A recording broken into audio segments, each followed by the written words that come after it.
Hello,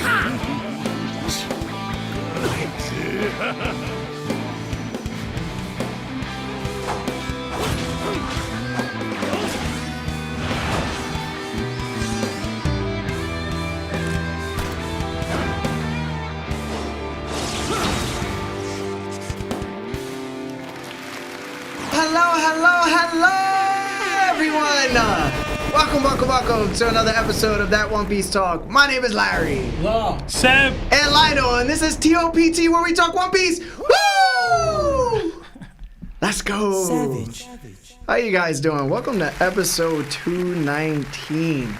Today's episode, we will be discussing One Piece, chapter 1158. And what a chapter it was again! Oda's rolling on all pistons. He's just powering, bro. Pistons? Yeah. No, I get what you mean. It's been heat, man. I've been having a great time, bro. Cover story was cool. Everything else was cool. I'm so excited. But I just want to say thank you to everybody that's currently here. To all my Apple Podcasts and Spotify listeners, thank you so much for tuning in. To everybody that's on YouTube, what up, y'all? How y'all doing?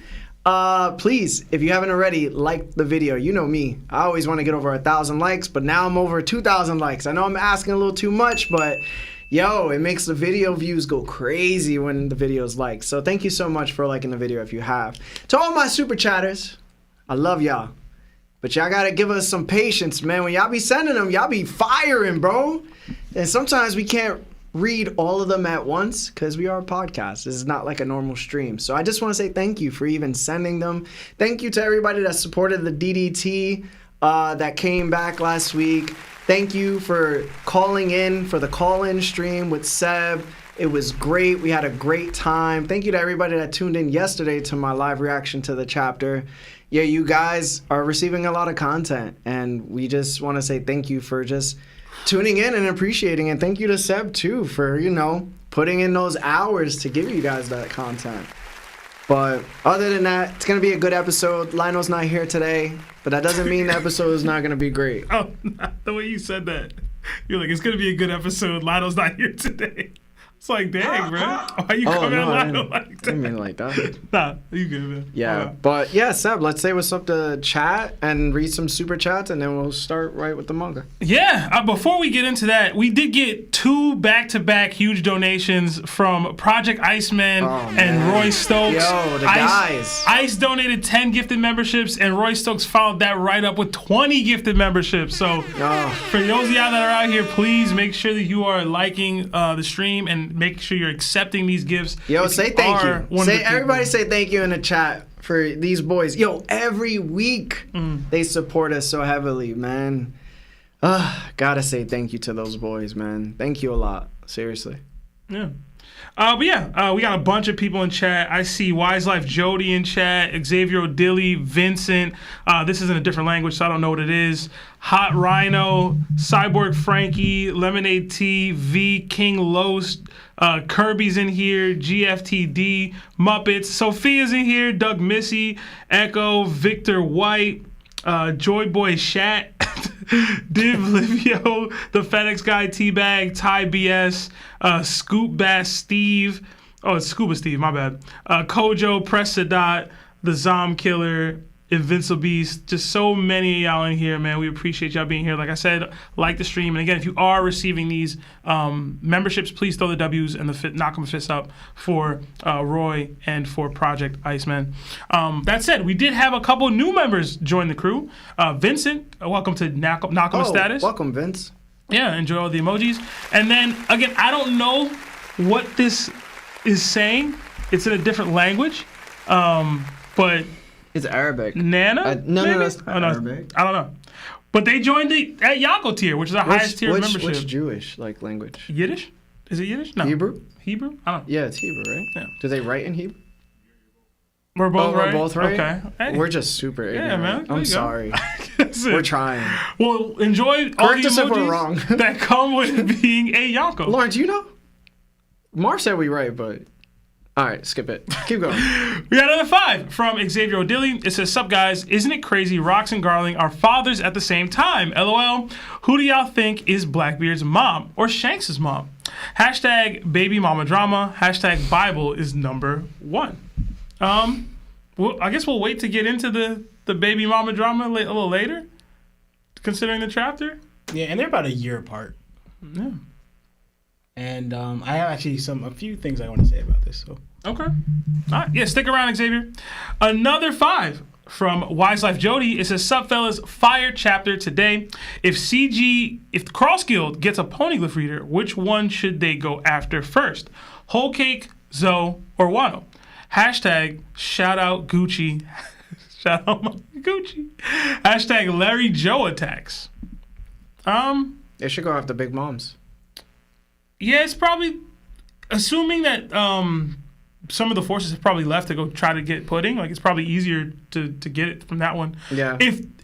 I will say though, if everybody's still available or still present at Whole Cake, Zoe is probably the easier one to get. Because you gotta find Zoe. But the Dukes are gone. Like, if you're able to get to Zoe, and it's too hard to find Zoe. Is Peekum still on the island? Well, I guess that's you would still have to go to Whole Cake to even get the Peekums. That's probably what they would do. They would go to Whole Cake first, get Peekums. Peekums will tell them where it's at, and then after that they go to Wano. Yeah, because Wano's hard to find too, because it's buried. You have to get up you have to use the fish to even get up there. Yeah, yeah, it's not hard to find. It's just hard to get. Yeah, I mean, but they got Mihawk, right? Hey, man. We got another 6 months at Nakama status from Big Business Borsalino. It says, "Dofi versus Jinbei, what diff? I got Dofi, high diff." I'll go high to extreme, but I do think Doflamingo takes it. I do think he's stronger than Jinbei. Yeah, I can say that. Yeah, I agree. Okay. Another 5 from Roberto Figueredo. It says, "Hey, Larry, I'm about to make a new hashtag, and I'm hoping people are going to use it a lot from now on. Hashtag, nothing wrong with milk Samui?" Am I reading this right? What is that? What's that about? Yo, so they were getting at me because I called. You remember the Cloud Ninja? They're all black. Yeah. You remember the white chick with the blonde hair? She had like the bob cut that was chilling with the two with the black guy and the black girl that beat up Naruto. Yeah. I forgot their names. Well, they were saying like how she's like a baddie, and I was saying like I forgot what I was saying during the live reaction, but I was just like probably some ignorant. Raikage like swimming in snow, and they were like, "Yo, it's so disrespectful to call white women snow bunnies." Yo. Oh my god, it's so disrespectful. You're just now getting flack for that? Yeah. I feel like you've been doing that for a long time now. Apparently, it's not cultured, bro. Okay, Larry half. He allowed to do that? Nah. All right. We got another 2 from Alex Perez. If the Straw Hats were a sports team, what would be the sport? I would go soccer just because Sanji's one of their heavier hitters and he can't kind of use his hands for most sports. And I feel like majority of sports require some sort of hand usage. So soccer is probably the go-to. They have like big enough people to be goalies. Volleyball. I mean, he could use his feet. That would be pretty dope. Yeah. Because in some countries they play volleyball with their feet. Yeah. Extreme talent. I think Oda has drawn them playing not volleyball. Has played them playing soccer and baseball, but I think volleyball is a good mix because everyone can be in it instead of just Sanji just being like a one man show. Definitely volleyball. Yeah. Volleyball. And then you get to see like everybody like in their like beachwear. Yo, imagine you know how they had like Mario Tennis, but One Piece volleyball, like but that version of it, like Mario Tennis, the charged up things, but like Mario Tennis was fire. Yeah, Mario Tennis, but like a One Piece volleyball. I think that'd be dope. Yeah, at 6:10, let's start the chat. Yeah, and we got another 20 from Stanky Danky 760. Not sure if anyone has asked this, but what do you think the odds are that Blackbeard uses Gecko Moria's fruit to bring rocks back? Maybe he uses his own shadow and covers himself in darkness to keep his body from disappearing. I would hate it. But it would be like just his corpse, though. It wouldn't even be rocks. It would be just his corpse. Just whack. Yeah. Unless he's going to have access to rocks as Hockey keep rocks away from the current storyline. And even then, probably. But, yeah, because if it's just his body, you're only getting so much with that. Like, whose shadow we putting in rocks? Yeah. I agree. But all right, guys. Listen, if you haven't liked the video just yet, please like the video. Also, to everybody that's out there sending super chats, please give us some time to read the rest of the super chats. Just give us a little bit, okay? But other than that, are you guys ready for this chapter? Mm-hmm. All right, let's get it. So, today's chapter is titled Rocks vs. Harald. We return to Yamato's pilgrimage in the cover story, where the caption reads, "Here lies the heroic pirate of justice." On the cover, Yamato, Boss Ocho, and Kiku are seen walking away from the grave they were paying respects to. As they leave, the name on the grave is finally revealed to be Kozuki Moriya. So, Lawrence, what are your thoughts on this week's cover story? I'm going to be honest. I didn't spend much time thinking about it, but I was shocked to be Moriya of all people. And I thought of, all right, yeah, he did show up to Wano, I guess it was, where they clashed and everything. And I'm thinking what they said earlier about someone being from, East? Was it East? West Blue. West Blue. Mm-hmm. But they was from Wano, supposedly. And so, like, it makes you think of the whole people that left. But for the time, does that fit Moriya's group? Because it was a number of things. It can't be just Zoro's, I guess, family that left. Maybe it was multiple. But then I guess somehow they were told, because Zoro wasn't told about, because his parents passed away, about his lineage or where he comes from. But I guess Moriya was. Inside, I'm gonna try and save my home country. Tried to fight Kaido with strong ambitions, but got taken down. And then he ended up being a shadow of his former self, because I guess he got crushed that hard. Where like we didn't even link him being from Wano. But then also too, it's like you end up stealing Moriya's corpse and Ryuma's corpse and sword. But I'm thinking it makes sense because I guess who Ryuma is and what he is. But then if you're how much of a treasure that was, but you did it, you kind of like disrespected your country, so to speak, because how they viewed it. So I was like, this is interesting. I was not expecting Moriya to be there, like how they even put it, the heroic pirate person of Wano to try and face Kaido, But okay, I guess I do more to see how it matches up. Do I accept it? I guess. Does it make sense? I need more to fully try to grasp my head on why this makes sense and why I will respond, and I guess in a good way towards this. Because to me, I was not expecting Moriya at all. He was the least person I was expecting to be from Wano. Yeah. Because he was a rival of Kaido for whatever reason. Mm-hmm. And then they fought. Not that he was, the reason why he was trying to challenge Kaido was because he's from Wano. But I guess, Yeah. So. Seb? Yeah. Listen, I had a lot of similar thoughts to Lawrence, and this is the rant that I was telling you about a little earlier, Larry. Y'all gonna hate me for this one, bro, but in my opinion, Oda fumbled this. I'm not even joking. I feel like as dope as it was as a reveal, I don't think Moriya being a secret Kozuki works for me. Now, I'll break down why. Moriya being a hidden Kozuki clan member completely undercuts what made him unique to me in the first place. Originally, he was this scrappy upstart pirate from outside of Wano and the great lineages of that culture, that a self-made pirate who pushed himself all the way through the New World as a rookie and then had the guts to clash with Kaido before anyone thought that would be possible, and tragically lost everything. His crew, his hope, and became the perfect cautionary tale for Luffy if he hadn't taken the time to sharpen his skills with Rayleigh. But now, he's just another Wano kid who left home, came back, and got clapped by Kaido in his backyard. That takes away from the raw tragedy that made Moriya special to me. And for all the people saying, oh, it adds depth to his rivalry with Kaido, maybe it does, but for me, it just adds more to how dumb Oden looks. Like, bro, how many reinforcements did you pass on utilizing in the war with Kaido? Moriya, Shimotsuki Ushimaru, and the Cave Warriors with Yamato, Yasue and the other daimyo, the 9 scabbards, Hyogoro and the other Yakuza bosses. Oden had an army at his disposal and still decided to just wait around until it was too late. Adding Moriya to this pile makes Oden's passivity worse and not better, because apparently that's his cousin? I don't know. If Oda really wanted to spice up Moriya's backstory, though, he should have made him a Kurozumi. That would have fit perfectly, in my opinion. The Kurozumi have been hated and oppressed in Wano for generations. They have also have a legacy of scheming and ambition. Moria would have fit this whole vibe. His willingness to desecrate graves, as Lawrence mentioned earlier, his comfort with doing shady things for power, fits the mold way better than being a noble Kozuki clan member. Imagine Moria leaving Wano as a persecuted Kurozumi, then coming back with his own crew, not just to become Pirate King, but to take back the land he thought was stolen from his family. That would have been way more compelling to me than this watered-down surprise cousin twist. And speaking of grave robbing, Moria's theft of Ryuma's body is 1,000 times more disrespectful now that he's a Kozuki clan member.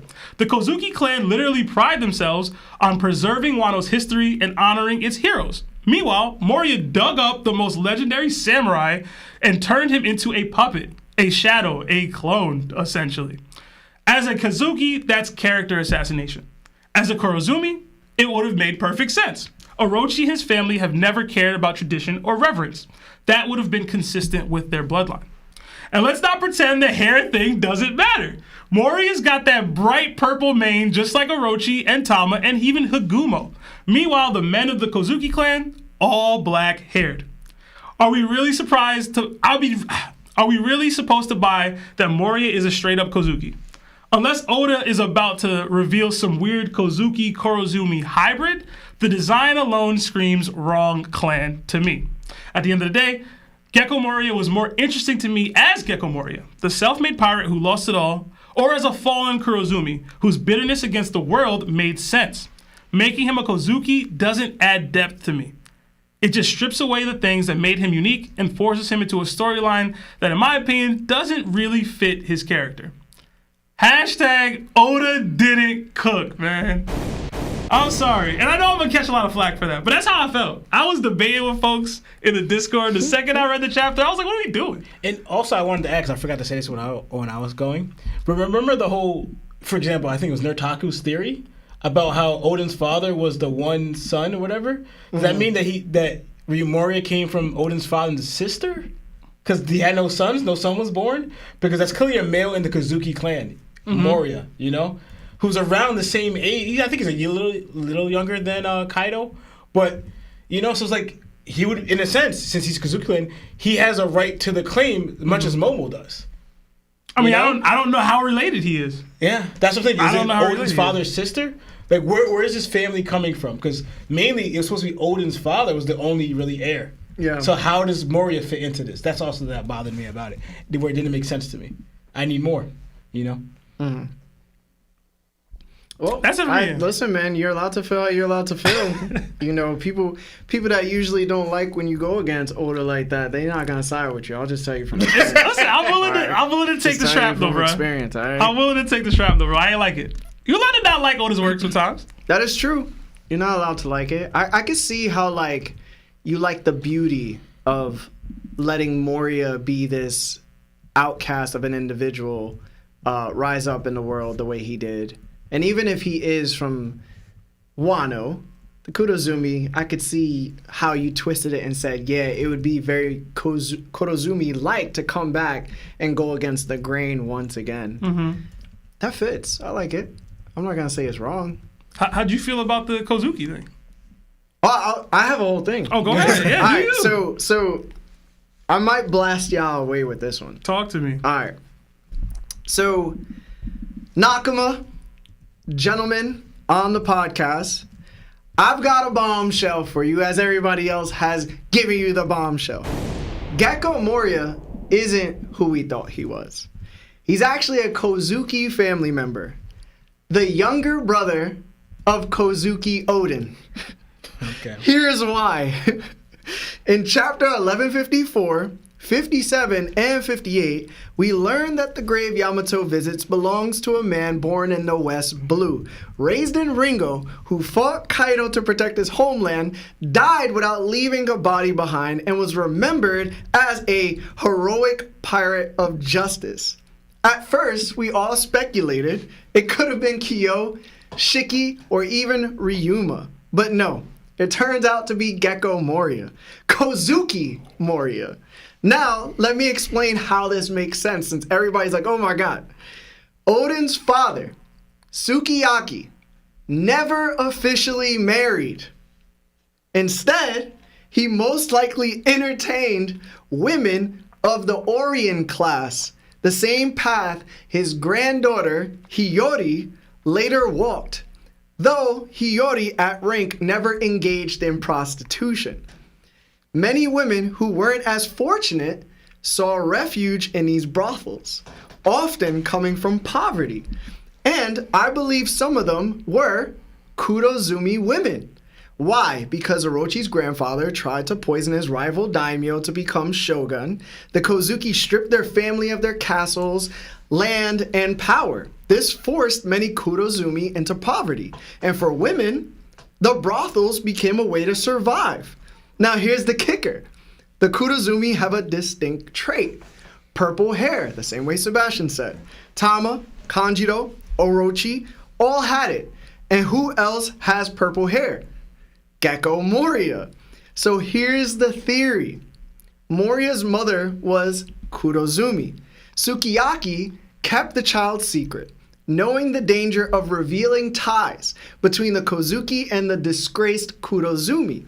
Moria, who was raised in Ringo, away from the Kozuki name, while Odin, already 9 years older, was living wildly, forming no real bond with him because he didn't know Moria existed.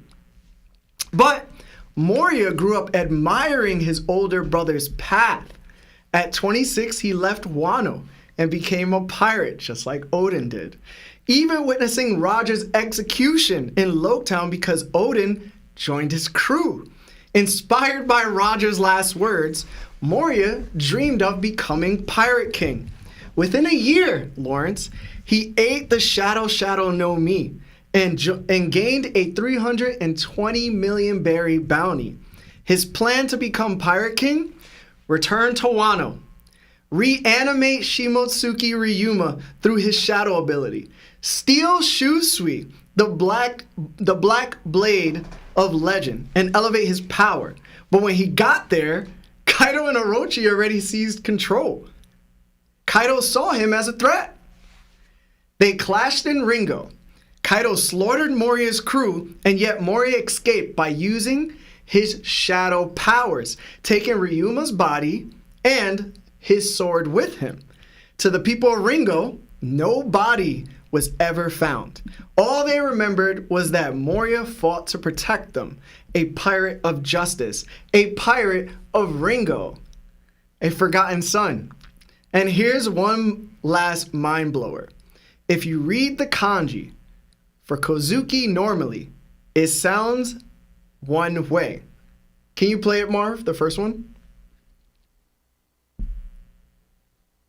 250A 光月を No, I don't think it was that one. %250A Kazuki. No. It's not that one.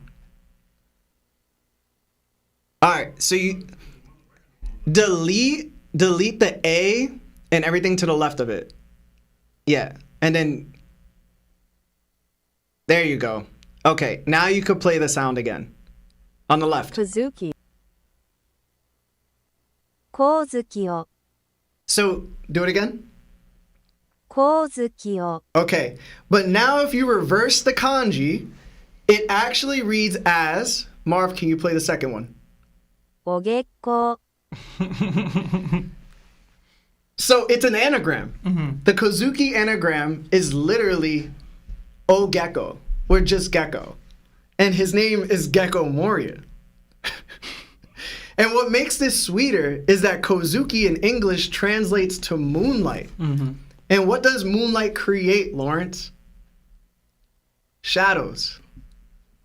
Coincidence or proof that Moria's true identity has been hidden in plain sight?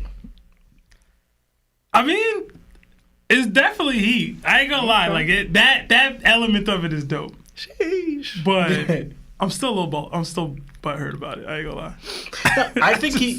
I think you made it better by adding the element of it's not just Kozuki, it's Kazumi as well, right? Because it didn't make sense to me. And then also too, I didn't realize. So that's true that Odin's father never married. Never married. He doesn't have an official wife. So Odin, in a way, not to put it that way, but so Odin, the first son, we never did see his mother. His mom could have been out there selling it.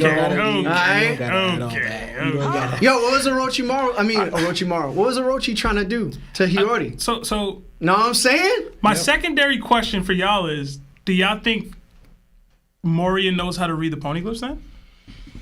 Because the Kozuki are supposed to be taught that. He never grew up with the Kozuki. Yeah, I think his dad taught him. He grew up in Ringo. Listen. No, he was raised in Ringo. We don't know what his relationship was like with Sukiyaki, though. He could have been raised in Ringo. Sukiyaki could have been making periodical trips there, whatever. We don't know. That's what I'm saying. We don't know. It's possible he knows. So I brought it up on stream that if Gecko Moria did know, it's crazy how he went to Blackbeard to go for Absalom and see where he was at, and then he got captured. So low key, the whole time they're trying to capture Puddin to read the poneglyphs, Moria probably could have read them, but Moria ended up escaping. And this is why I asked, because people have always theorized that the former warlords will become cross guild members. This could be cross guild's avenue to having somebody to read the poneglyphs, and that's why I wanted to bring that up for the super chat we got earlier. But like, this is the space to do it. Yeah. So I like that's the one part of it that I'm like, okay, Oda really might have chefed this up this whole time, so it could give the cross guild the avenue to read the poneglyphs, because seemingly everybody has one except for, I guess, Shanks. So you remember at Marineford when Doflamingo took Moria out, and then Moria was like, "Yo, who told you to do this? Was it like the Gorosei or something like that? He said, or was it like Sengoku? That? Yeah, he said it was higher up, and he was like, "It's higher up." We never got an answer as to why they were targeting Gecko Moria. Well, the unofficial answer, was that he had now become too weak. But if they found out that he could read them poneglyphs, they would definitely want to get him up out of there. So, but the thing is, like, even like, for example, all right, I'm not saying Doflamingo fumbled that because Moria's still alive, but even they believe that Moria's passed away since the grave. Has no one seen from that timeline that Moria's clearly still alive? Because, like, that happened to them, but you see him at the Marineford War. I'm pretty sure Moria and all the other Wano posters. They don't really seek news out, and news never gets out. Wano's an isolated country. It's true. Yeah. Like, I was going to say, how would they know? How would anybody in Wano know that Moria is still alive? Well, he's not going by his original name. Yeah. Or, I mean, maybe he never used the Kozuki name, but they put it's on his grave. So, at the minimum, the people of Wano know him as Kozuki Moria. They didn't put Gecko Moria, they put Kozuki Moria. Yeah. So, the minimum, in Wano, he's known as that. Okay. So, the other piece I wanted to mention, already the Gecko Pirates when he came back. Yeah. So, the other thing I wanted to mention is that he has horns. So, he might low-key be a Oni. Yeah. And some people are like, maybe it's because of his Kage no Mi. And I'm like, well, we have now the S Seraphim, where Gecko Moria is one. And that, as a kid, has horns. So he's an Oni too. So he's probably like a mixture of Kudozumi and Oni. Or if anything, the Kudozumi clan is attached to the Oni species. Which is probably just another type of hybrid for like giants. They got a whole island dedicated to a giant Oni over there. So, Moria is kind of like Kuma's height, who is a buccaneer who. So, because I think when they show them standing next to each other, they're like the same exact height, right? Moria and Kuma. Listen, bro, the cover story finally lit. Right. I was about to. Listen, we got it lit now. I was hanging, but we back lit, man. I was hanging. Well, hold on. And I want to say this too. Yamato looks super dope in that. Yeah, she looks really good in that picture. Yeah. So I was gonna ask you, now that you had your thing, and then I said my thing, do I make you feel better about it overall? Yes. Okay. Yes. Right. I would love for that to have been the reasoning, because it still ties into what I was saying about he's actually a hidden Kurozumi as well. Yeah. So like, I just see that. Like, I think that vibes more with who his character is. So if it's this, it gave me Gendry, King Robert vibes from Game of Thrones. How he used to have all them kids and stuff. I don't know. Maybe I'm reaching with that one, but you know. I think in a way, Oda does do what you're saying, because he did go back there, and he is labeled as something he's clearly not because he stole the greatest treasure in Wano. Right. So he still keeps that trait. It's just now he has like that buggy effect where he's like, yo, you're going to get praised for whatever, even though it's not really your intent. That's the only difference of being a Kurozumi because they didn't get praised like that. He wasn't getting that if he was. Yeah. Yeah. And I know some people are going to be like, well, they hunted most of the Kurozumi down. And I was like, yeah, they did, which is crazy. But there are some of them that survived, like Tama. Well, Tama... She was hiding. She's really young. Like she's a relatively new Kurozumi. And I'm pretty sure she's Orochi's daughter. Am I tripping? No. That was just like, I think that's just a theory. Okay. Yeah. All right. Because she was at her parents' grave in one of the cover stories, I believe. Okay. Because it had Kurozumi, and that's how we found out she was a Kurozumi. And then we started attaching the purple hair to them. Okay. But I do want to say this. A lot of people, like, this was a conversation in Wano where, like, Hiyori said that the Kurozumi were meant to burn. Yeah. And we were always thinking to ourselves, like, the Kozuki clan happens to be, like, the best clan, right? Like, they happen to be in charge. They're the ones that, like, lays the ground rules. They keep traditions and stuff like that. But we've always said what she said was kind of awful, even though it was meant to be something else. Right. But even their actions towards the entire clan and not just that one individual proves that the Kozukis are also kind of messed up. So it's not wrong to think that Sukiyaki is out here handling prostitution. Bro, the people of Wano are worse than you think. And I'm not saying they deserve what Kaido put them through, but they was persecuting against Inu and Neku and Neko. They crucified them. They were crucifying Kawamatsu. Like they've done a lot of very shady, wrong things. Yeah. They just have. They've been wild. They've been wild. Yeah. So what you think, Law, about it all? No. You think it's fire? No. I like your theory. If that's what's going on, like pretty much, you know. It was funny. My bad, Lawrence. Go. No, I'm saying that to add things up to make it add up, that fits more. Especially too, again, I didn't realize or didn't give it much thought that Odin's father never married. So it's like it's possible that he could have more than one kid. Because seeing how it was definitely, like you said, that was all over Wano about them hooking up with courtesans. So it's possible. I wouldn't put it past him. And the thing is, too, he holds a katana. He doesn't hold, like, a regular sword, from what I've seen. He did in the flashback. Yeah. Now he holds the scissors, but, like, that's different. You know Dual blades, like Shiki. But you know what else is crazy I was about to mention? Was that when I was having a live reaction, they were like, yo, Gecko Moria is split down the middle, and he has, like, stitches, right? And they were like, yo, he's, like... This is like jacket upscale. He could jacket around the world too. Oh my God. I just realized he has a seraphim too. So like, is a seraph like does that count? Is a seraphim also a Kozuki now? I mean, like technically, or, like I don't know how that works. You know what's crazy? They were saying he reminds me of the Oogie Boogie from Nightmare Before Christmas. Oogie Boogie. He's like Oogie Boogie. Yeah. Who, Moria? Yeah, that's funny. I don't remember that. I mean, I did think that was the inspiration when I saw him. Yeah. I always thought that, Yeah. Can they hear you, Marv? Yeah. Oh, yeah. I always know what Oogie Boogie is. They're the same height and everything, too. Yeah, they're pretty big. But anyway, let's... Lawrence. that's Oogie Boogie. Yeah. And like Gecko Moria's whole theme, like Marv said, is like Halloween and stuff like that. Yeah. But anyway, let's read some super chats. Let's read 5, and then let's get into the chapter again. All right. We got another Nakama join the ship in Trafalgar D. Jenny. Enjoy all the emojis that come up being a Nakama. We got another 2 from Nico87. It says matchups for the Monster Trio and Loki this arc. Nico, didn't you ask this the couple streams ago? I think me and you gave our answers. Lawrence, do you have a specific answer for that? For which one he's talking about? The Monster Trio and Loki's matchups in Elbaf. Against... We have, what, you're talking about the Gunko? Yeah, who do you think they fight? Who is Luffy going to fight? Who's Zoro going to fight? Sanji and Loki? I don't know. Because I don't see... Even though it sounds crazy, but Lionel's not necessarily wrong. We haven't really seen Luffy go full on like how we seen with any one-on-one Luffy had against a woman. We haven't fully seen that.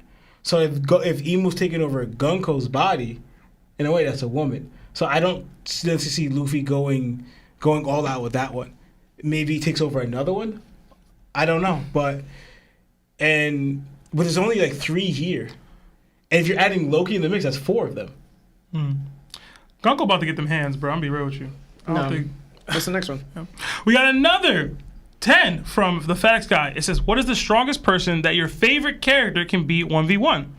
Hashtag Marv D Goat, hashtag Sebi D Webby, hashtag Larry D Celestial, hashtag Law D Business Partner, hashtag Lionel D Present, or maybe absent, depends on the day, LOL. Anel could be Kid. Sanji can be Cat. Law? Roger could be Whitebeard. Okay. Not bad. Yeah. Another 14 Czar from OPB. Kuzan versus Blackbeard. Who wins and what diff and why? Ah, man. We've had this a few times. I'm going to go Blackbeard, extreme diff, but I ain't mad at anybody saying Kuzan.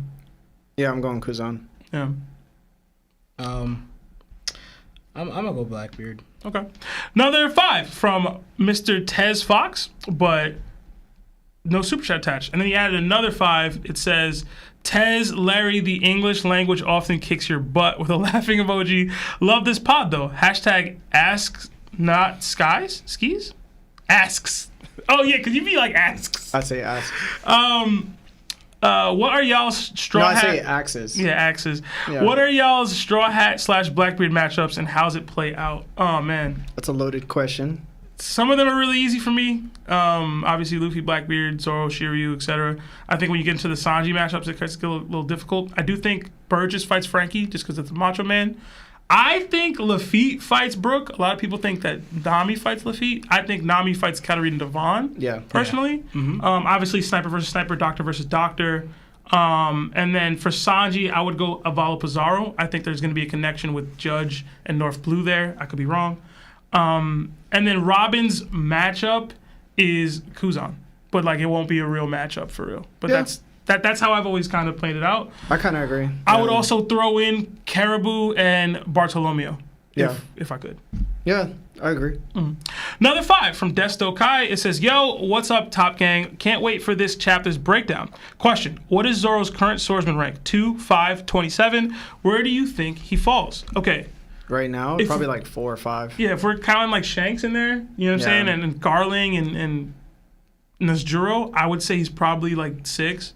There's probably, you know what I mean? Yeah, he's like 4 or 5. Shamrock's 6. out there too. Like there's cheap stores. Nesjuro, Garling, Shanks, Mihawk. Definitely above Vista. Cool. I said Kuma. Fujitora still out there. So I'll say probably 6 or 7. Yeah, I agree. Yeah. All right, let's do one more and then we'll do our chapter again.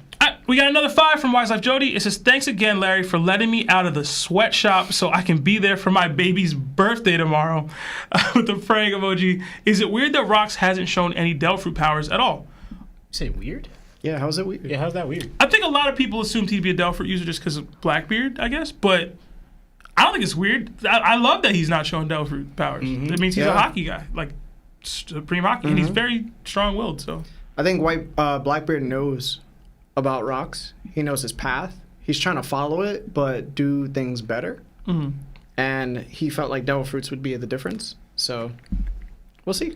I said 6, 7. Stupid, bro. All right, guys, let's go back to the chapter. If you haven't liked the video yet, please like the video for us. It gets us views.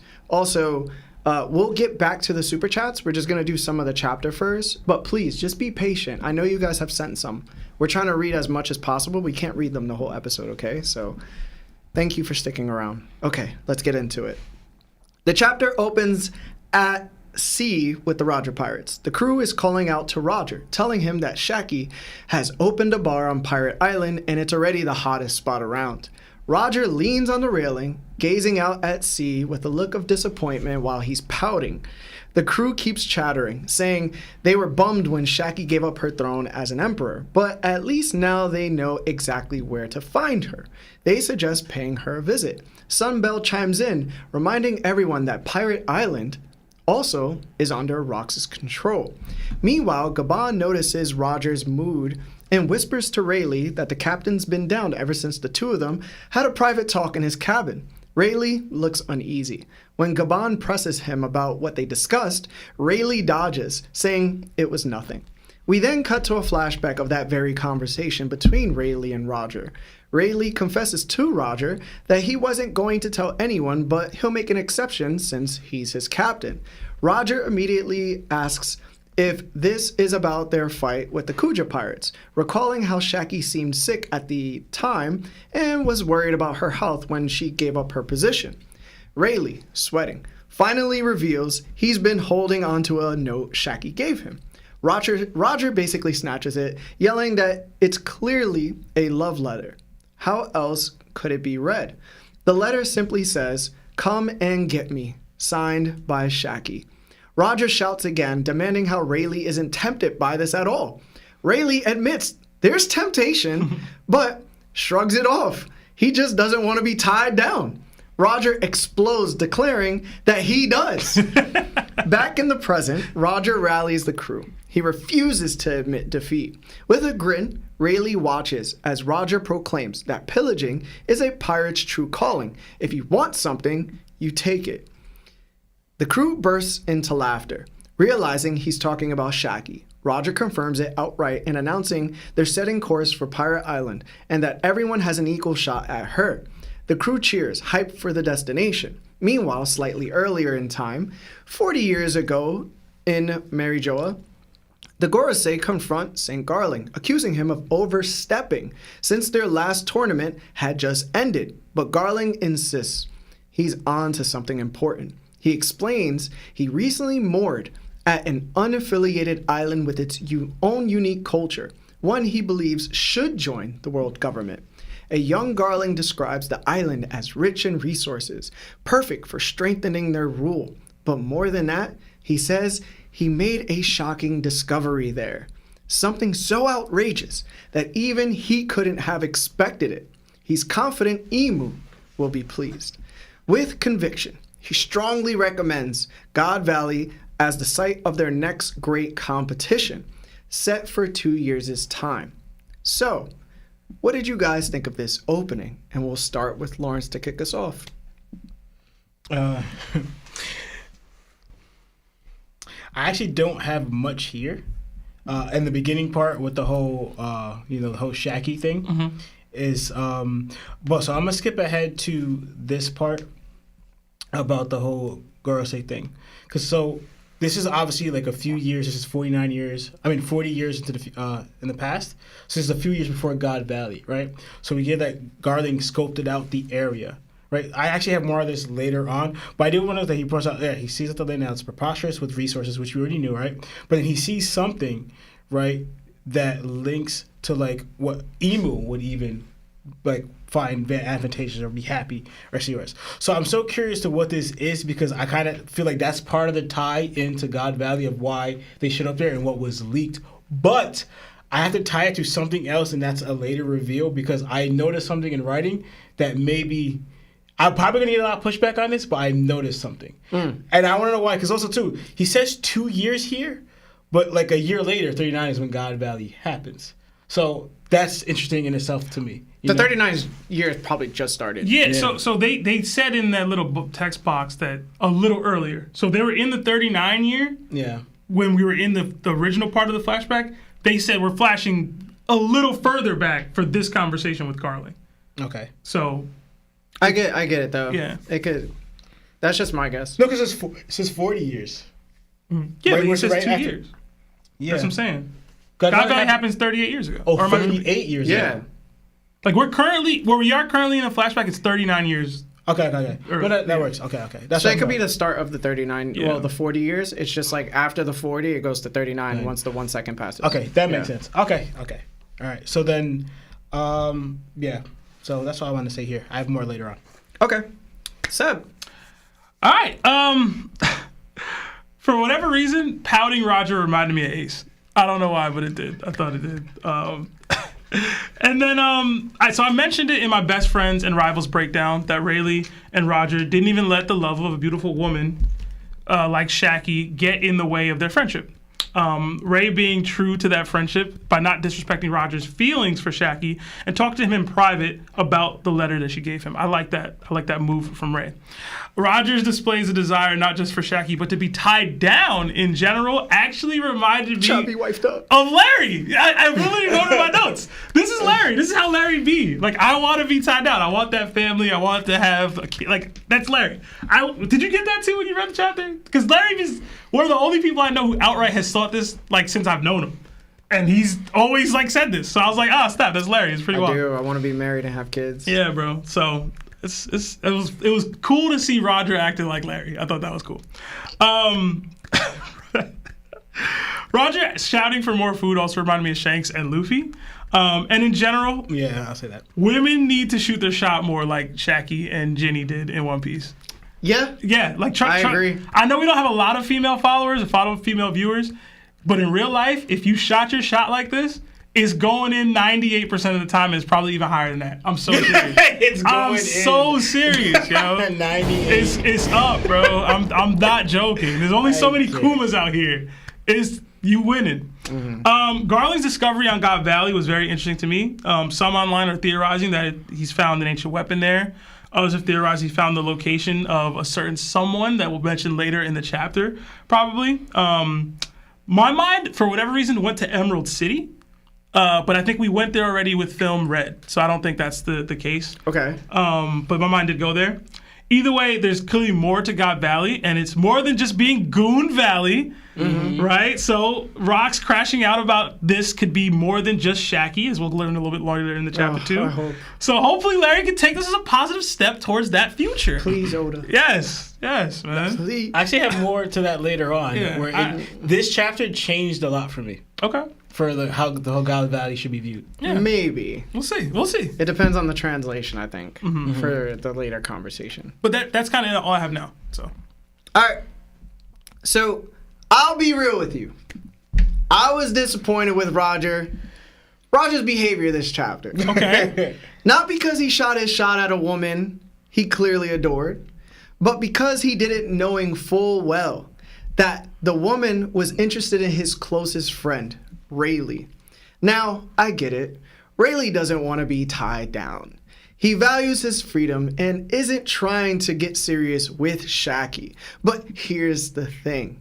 If a woman chooses your boy and not you, that's where the road ends. It's an unspoken bro code.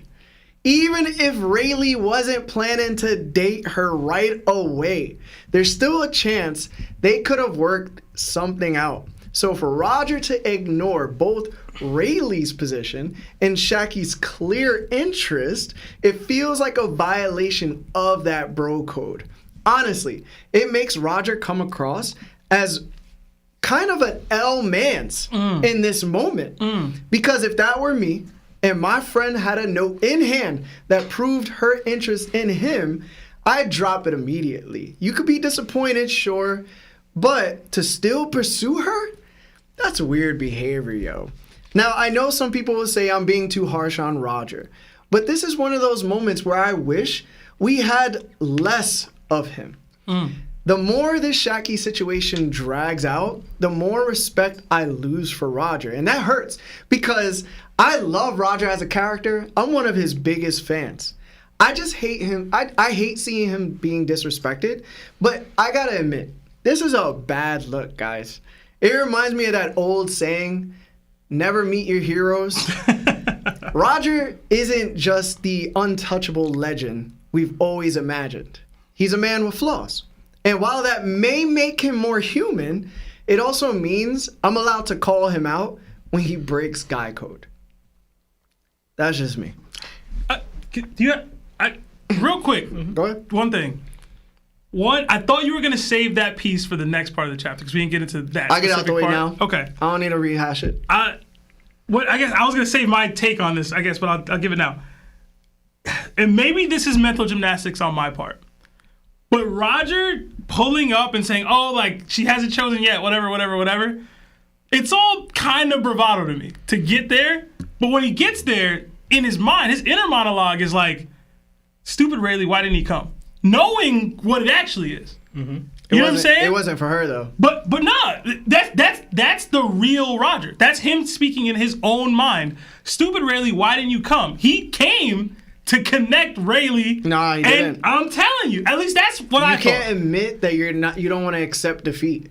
While clearly nothing has changed except you arriving there. To expect Roger's entire feelings for this woman to go away immediately, that's not realistic. That's what you're saying. No, I'm saying he still came with the intention that he would put Rayleigh in position. And maybe that's me looking at Roger through rose-colored glasses, but that's what his inner monologue told me on that page. I just saw him burst into the bar with both hands up and said he's her lover boy. Can we stop?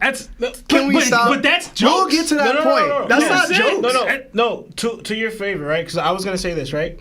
Because one, yes, I know how it's coming from Roger, but notice after Roger says like he's going after Shaki, Ray smiles. He went from being down because Roger is soaking. Ray's actually down because Roger is soaking. Then after he gets that burst of energy, Roger's festive again. Ray starts generally smiling. And then, yes, Roger goes in shooting his last shot, right? Which you could say is not cool, right? But once you kind of see, it gets turned down because Shaki goes, I'd pass too. Like passing on Roger, right? Roger kind of looks just like with a defeated look, like, all right, this is kind of like it's over, right? Then goes, Ray, why didn't you show up? Because she clearly, right, is like, I'll pass. Because he even says, like, Guriosa, what you do, I don't want. But if Shaki was doing it, I would accept. But Shaki's like, I'll pass.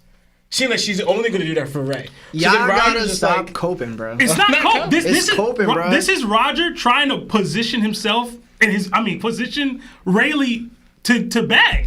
Like this is actually him trying to be a wingman, just in his goofy gooner way. Because he could have told Shaki, well, Ray said he didn't want to be tied down. He could have read it all that. He didn't do none of that. He pulled up. He put the Roger Pirates at the bar that he knows we can only be here if we can. You know what I'm saying? Of course. He got the Roger Pirates as a whole to be here. Ray, it's on you to now handle the work. Right. And then Ray opt out. No, you're 100% right. But then we forget also that he had a one-on-one conversation with his boy, just the two of them. Yeah. And Rayleigh told him straight up, she want me. And I'm not really trying to be tied down. And then what did Roger do immediately after that? He sulked, and then he got this sense of urgency to be like, I'm not admitting defeat yet. Pillaging is a pirate's true calling. If you want something, take it. Ain't that right, boys? But Larry. And then they're like, yo, are you talking about Shaki? And he's like, that's right. Why would she be at Rox's Island of all places? Everyone should have equal shot.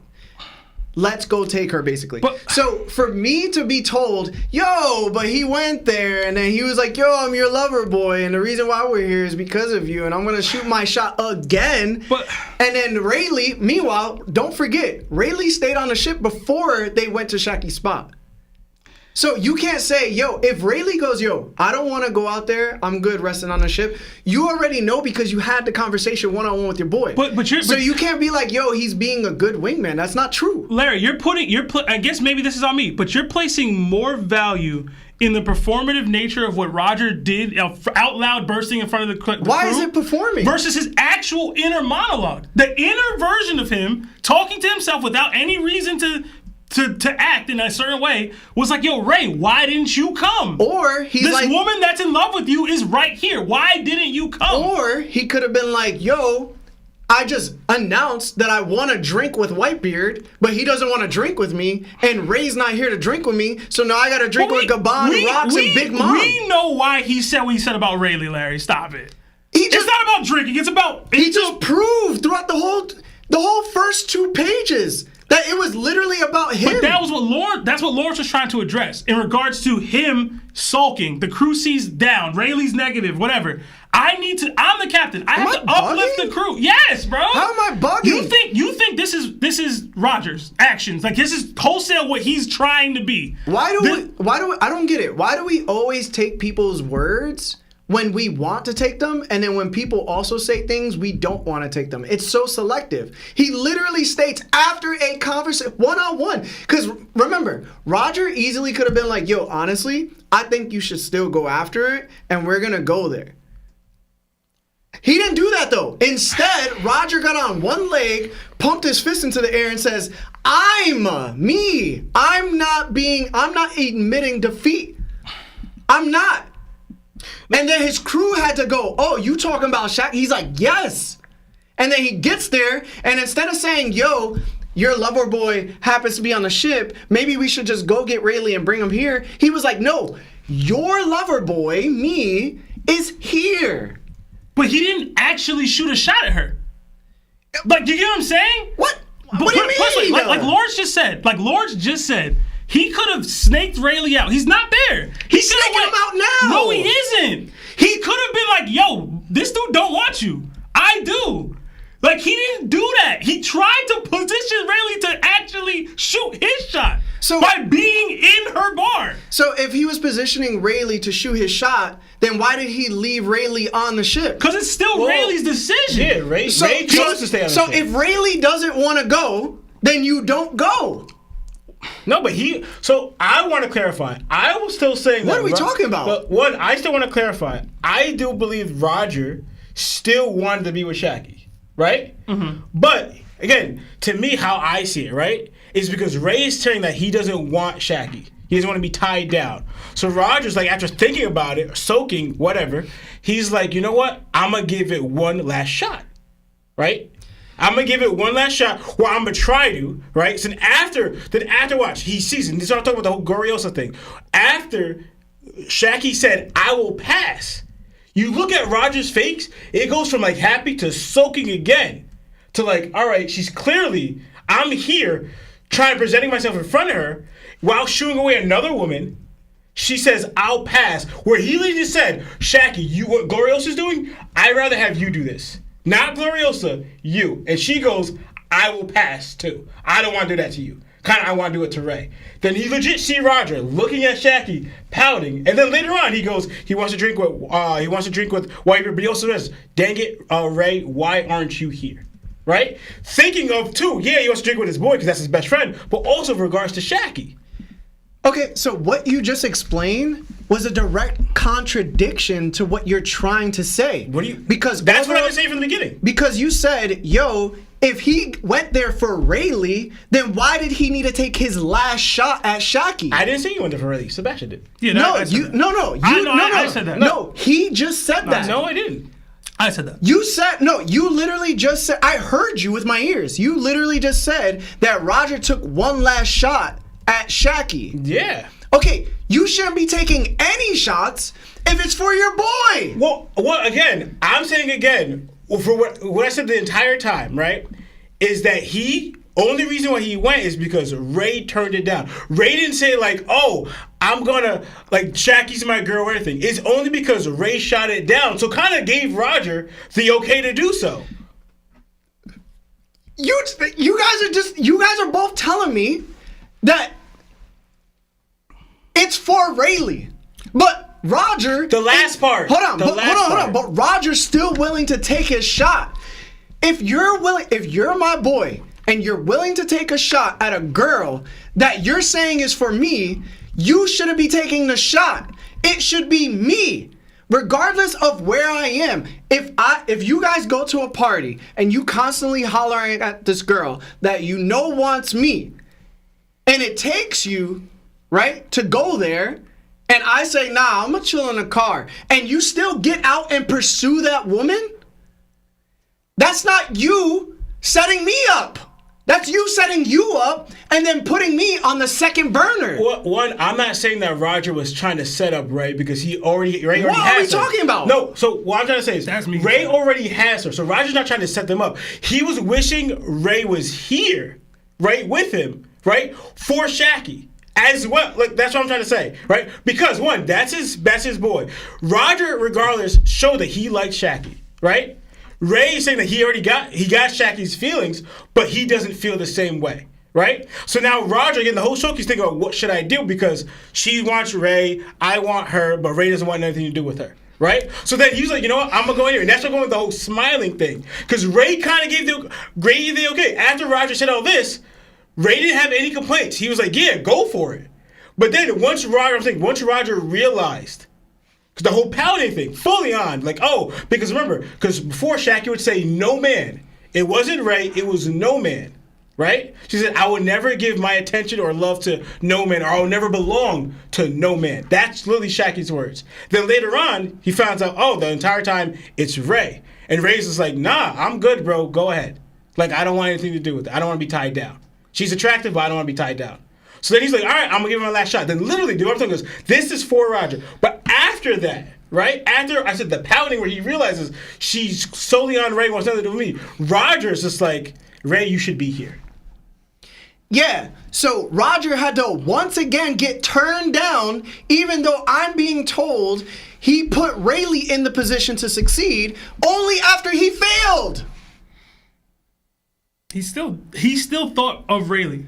He thought of Rayleigh, and it could have been for two reasons. One, because he failed, and he wanted somebody to drink with, because Whitebeard wasn't there for him to drink with, because he literally says it right before he thinks of Rayleigh, right? Or it could be your opinion, wherever it goes. But you cannot tell me that he set Rayleigh up to win. That's not true at all. And of course, it's bad bro code. You don't holler at a girl that is apparently for your boy, and you know it's for your boy. That's bad bro code, bro. That's crazy. What if your bro gave you the okay? Even if he gave you the okay, even if he did, he still said he was interested. He just didn't want to be with her long term. So if Rayleigh's all about, yo, I'm just trying to hook up, that's you, bro. She ain't even feeling me. So you're trying to tell me so some dude just trying to hook up, or some dude's trying to marry her? The dude just trying to hook up and leave trumps the dude that's trying to be with her and marry her? Yes, because she don't want you. He don't even want her really either. If you just trying to hook up with a girl and leave, you don't really want her, bro. You just trying to get in and that's it. That's not a real want. That's not a real want, bro. That's just lust.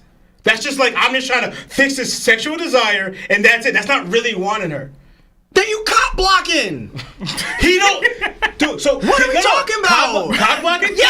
So hold on. So do you really think Roger is stopping Ray from getting Shaki? Because he's not. Blocking would have been, we ain't never going to this island ever. Yeah, ain't never seen her. No. That's blocking. No. You gotta remember, Rayleigh cares and puts his captain before himself. So if Roger is showing interest in this girl, one, he's not going to show interest towards Shaki. Because he puts Roger before him. But that's not what Ray said, though. Ray said he has temptation. He just not trying to be locked down. Roger said, cool, I'ma still go after that because I'ma take what I want. Because I'm a pirate. So he goes there, shoots his shot once again after having that one-on-one talk with his boy, and he fails. To me, that's all performative, though. But that's me. Why is it performative? I'm so curious. To me, it's all performative. It's all performative to what extent? Roger knows damn well this woman's writing love letters to Rayleigh. He's not pulling up and bagging when he goes to Pirate Island. No, I don't believe it's performative. To me, he's just going to Pirate Island. He hit on her like 3 times while she was there. So, these are words. He didn't actually shoot a shot. He literally, to me, your lover boy. That's shooting a shot. No, you know what are we talking about? Of course that's a shot. It's a soft shot. That's a shot? Yo, that's an embarrassing shot. That's a high schooler shot, bro. And then 2, when another girl like tackles him and says, yo, you missed me, this, and that, and he's like, yo, he's like, yo, I don't want all these hearts all over here being, excited. And he goes, except for her. That's hitting on her. That's not hitting on her. That's telling Gloriosa the truth. Am I retarded? Like, bro. What are we talking about? He literally says that she's beautiful basically in front of Gloriosa. Bro. That she's allowed to do something that Gloriosa can't. Because it's her. That's hitting on her. So, bro, I will say... Am I crazy? I don't believe it's performative, but what I am saying is that you're going against that is the bro code. But to their bro shit, there was no transgression here. There's no, because Ray didn't view it as that way at all. It's because it's his captain. But hold on, what about... So you telling me if I showed you a love letter from a girl and I told you I was tempted, right? And you liked her, but she didn't like you and she liked me, you would still push up? I'm saying he didn't push up. This is He not did push up. Yo, He bro. went to the island. Well, hold on. So let me ask you a question. But He like, went to the island. but does it matter beforehand though? But does it matter that Roger had feelings first? Does that matter? Everybody have feelings. No. So I understand that, but like, remember the whole It argument. doesn't matter if No. Roger has feelings first. 'cause remember, the girl don't want him. I understand that, but remember in the beginning of the whole bro code, it was like, yo, did Ray? Because the whole question was, did Ray, was Ray breaking the bro code because Ray knew that Roger had these feelings, right? Did Ray act? No. Bang. So Bang. That's Okay, it. If yeah. Ray didn't act and Roger's still acting knowing that his boy is tempted, he's just not trying to be locked down, that's Roger just not caring about bro code at all, bro. Bro, if he went to the island dolo, I would feel what y'all are saying. He went with Ray. Like, I know you got a love letter from this woman. Let's go to the island, bro. Like, that's him. Bringing Rayleigh to the island. Bringing your competition in this way to the island. Y'all ain't telling me Roger went, yeah, I'm still kind of shooting my shot for real at Shaggy. Come on, man. In what world, Larry, me and you are best friends. In what world can a girl give me a love letter and you go, yo, I'm going to go to the island and try to bag with Seb, with the love letter in tow? That's not how, like, come on. Listen up, folks. Oh, my I'm God, not bro. admitting defeat. This is what I'm saying. This is performative. Look out. Roger's feeling feisty again. all right, bro. Pillaging is a pirate's true calling. If you want something, you take it. Ain't that right, boss? And then they go, yo, you're talking about Shaggy, right? And he goes, that's right. Why would she be at Rox's Island of all places? Everyone should have an equal shot. Let's go and take her. Yeah. Like the boy has the boy has like 4 panels of him admitting that he's still gonna take a shot and he not being performative. Because if it was performance, right, he would have just been like, yo, Rayleigh, you wanna go take a shot? We could go there right now.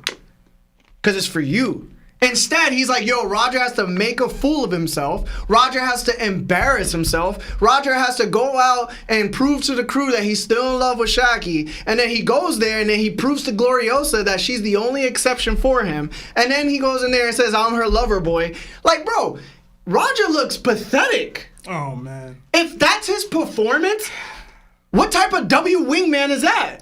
Because guess what? Rayleigh ain't even there for him to be performing. You think Shaggy gonna be like, damn, yo, Roger being this beat over me? Damn, yo, he really making Rayleigh's numbers go up in my mind. Let me go out and go reach out to Rayleigh on the ship since he there by himself. No!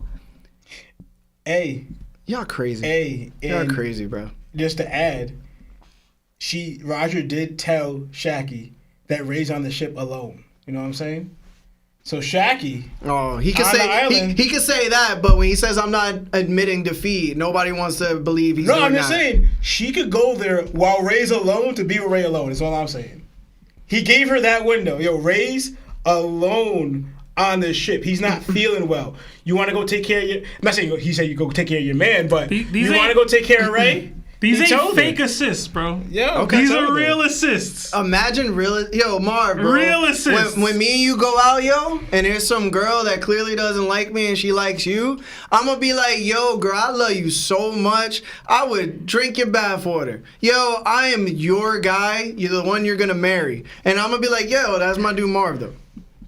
Emotional damage. And it's all performance, yo. I'm the best wingman of all time. I'm not indicating that I want her, right, Marv? It's just, yo, all of a sudden it's Ray, though. That's what I'm really looking out for. Y'all sound crazy. Listen, if Roger didn't give his inner monologue, I'd agree with you. Stop. Happened. Stop. Right. Yo, y'all wildin'. Roger was honest and didn't lie at all. Y'all, all right? Y'all crazy. Bad wingman, bro. Roger didn't lie. Bad wingman, bro. Didn't lie at all. He told exactly what it was. Anyway, hope you guys enjoyed that. I want to go on record saying this, all right? The Kuja Pirates and the women of Amazon Lily. Women of Amazon Lily are probably the most toxic women I've ever read about, and I absolutely love it. Oh, man. Think about it. These are women who ban men from their island, sail out to sea, and chase treasure and get pregnant. And then don't even want child support or the father around. They literally see men as deplorable until they fall in love with the one. Then suddenly, they'll throw their entire life away because of something only they suffer from. Love sickness.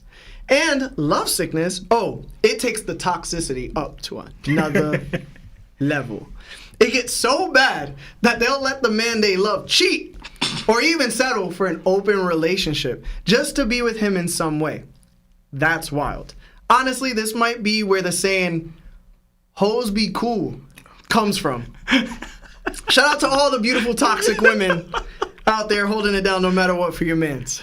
Oh my God, bro. What's wrong with you? Know what I'm saying? I can't. That's horrible, bro. Yeah. I'm still like you saying women. Women. I be country sometimes. All right, but now let's talk about the Garling's moment because, wow, this is some prime theory crafting material. The first question I had was, what discovery did Garling accidentally make on God Valley?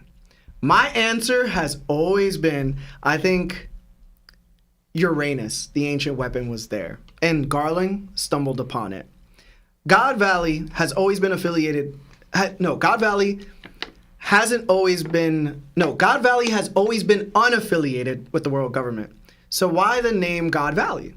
Some fans theorize it comes from Ryuma, the sword god, who may have split the island during one of his legendary duels, leaving it shaped like praying hands. That's a strong theory, but I think the true reason is even bigger. God Valley was the landing site of the Birkin people after they came down from the moon. I've said this like 40 million times. The Birkins ran out of resources on the moon and came to the Blue Sea for survival. To the natives of God Valley, these winged, technologically advanced people were seen as gods, the same way Lunarians were. That's why the island was renamed to God Valley. And here's the connection. Birkins like Enel and Herodes are associated with advanced weather technology. On the moon, the Birkins ruled, and the city was named Birkin Moon City. So it makes perfect sense that they created Uranus on God Valley. I've always believed Uranus wasn't a ship, but a weather-based weapon, a giant weather ball inside a cloud. Think about it. The Birkins on Weatheria showed the signs exist. Lelouchia's destruction shows how devastating it could be. Enel's powers and foreshadowing of Emu point straight to it. And we already know that the ancient shipwrights of Elbaf built Pluton on Water 7, so replacing Uranus's creation in God Valley ties everything together. Let's go back to Garling. He described God Valley as having a unique culture. That doesn't sound like something he'd casually report to Emu. If anything, it mirrors Caribou's role, rushing to reveal knowledge of the ancient weapons, Pluton and Poseidon, to Blackbeard. I think Garling did the same thing to Emu with Uranus. Here's the sequence I see.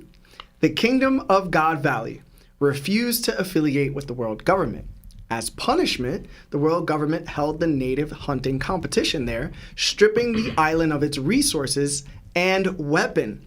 When Rox caught wind of Uranus, the world government panicked. They couldn't allow it to fall into enemy hands, especially after Rox told Emu he'd come back to overthrow them to their face. So they used Uranus to destroy God Valley itself, erasing all evidence of its existence and all blueprints to Uranus's creation. But in the process, they ran out of the power source they needed to fire it again. That's why they turned to Vegapunk afterwards, seeking a new energy source. And when we saw Lelouchia wiped off the map, we were watching that same weapon again in action. This explains why both God Valley and Lelouchia were erased from existence. Could be. Could be. I kind of like that. I have a theory myself. I have to wait till the very end of the chapter to kind of get into it. Mm-hmm. But I kind of like that. I might like that even more, honestly. Yeah. Law? No, I agree. So I have a little more to say on that thing later on, but We'll see. I'm so curious to how this is going to develop, or how Oda is going to develop God Valley, since we're getting a little more information about it. Where instead of just like Goon Valley, you see, and what I said earlier on, I don't think it's just that. I think Shaki was a part of it. Still believe she is, but I think there's more towards it, even from what more information that we've been getting. Yeah. All right. That's all I had to say. Okay. I'm glad Goon Valley's ending, though, if it is true. Yeah, man. Listen, you was so emotional about that, bro. Let's read 10 super chats, and then we'll go back into the chapter. Okay. All right. We got another Nakama joined the ship in Molzenik as one member. It says, ready for a great stream. # kids, twins, can't with y'all.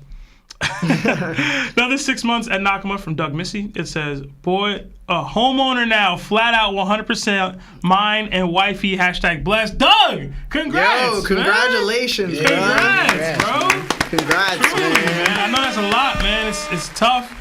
I hope you're in an area you like. I hope y'all raise a family there. I hope it's all beautiful, bro. Yeah. And I hope your HOA is low. All right? Another 5 from Kirby. Happy Monday, gang. If you only had 1 month to cross the Grand Line and Red Line, how would you do it? Unlimited money. # Larry D. Celestial. # CGI Twins. # Go Mets. Ew. I'd find Lawrence, Lionel, and Sebastian. Yeah, and then we'll probably find one more person, and then we'll go from there. Because they only needed 5 people in order to cross the reverse mountain. That's true. I think the 5 of us could take on East Blue.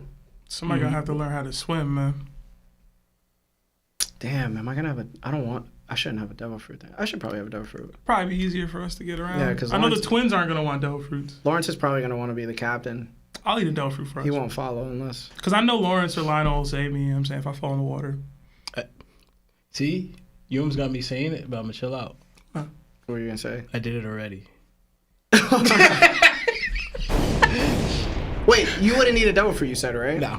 Okay. Yeah, me and you got to be the devil fruit. Yeah, I'll probably they got to be fruit, the non-fruit eaters. Yeah, I could be happy with that. Yeah. I could compromise with that. Okay. I don't think that answered the question the way that Kirby was saying, per se. He said unlimited money, so unlimited. We have unlimited money? Yeah, what means would we what would we use to do it?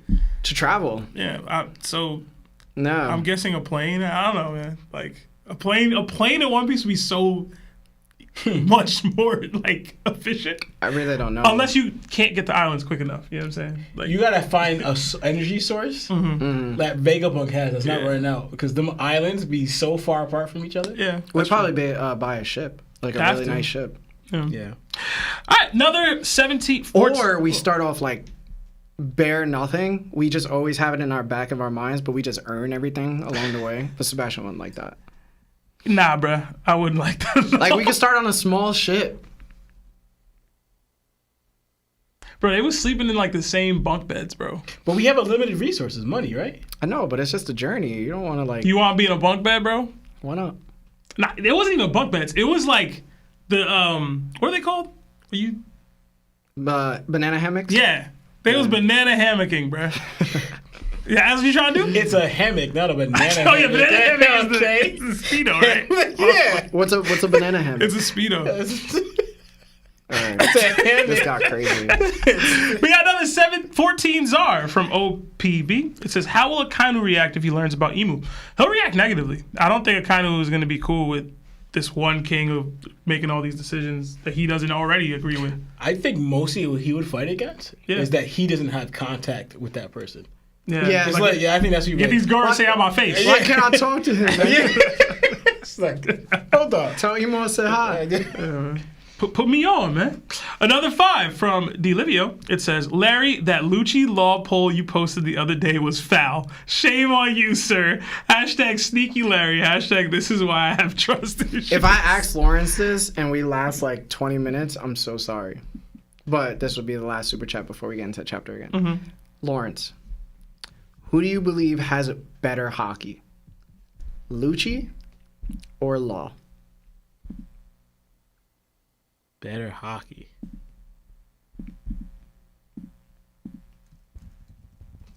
I would.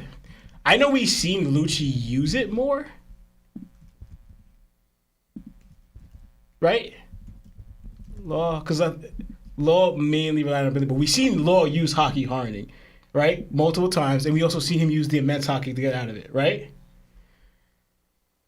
We've seen Rob Lucci use it. We haven't seen it. I think we've seen mostly Rob Lucci use it now in that one fight with Luffy. I would like to say Law. Okay, let's continue on. Why the stream crashed, my bad. The reason why that was brought up is because Larry put a poll up. He made Law the wrong answer in the poll. Yeah? I didn't even notice I did a yes or no. That was so I thought it was just a funny to me. poll. Yo, I laughed so hard because I voted. Like, I went to vote, and it was just like, nah, you're wrong. But me and Larry got into it about that. I feel like it's close. I think Lawrence being that on the fence about it proves that I was right. Another 8 from Shandi Wandi. It says, finally made the Monday live. I know you boys will smash it. # Buggy Gang. Thank you.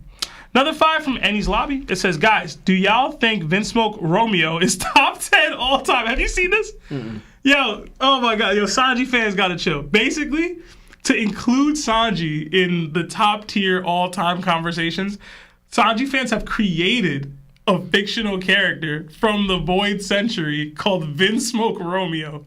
And they're upscaling that fictional character to be Ryuma, Joy Boy, and Emu counterparts.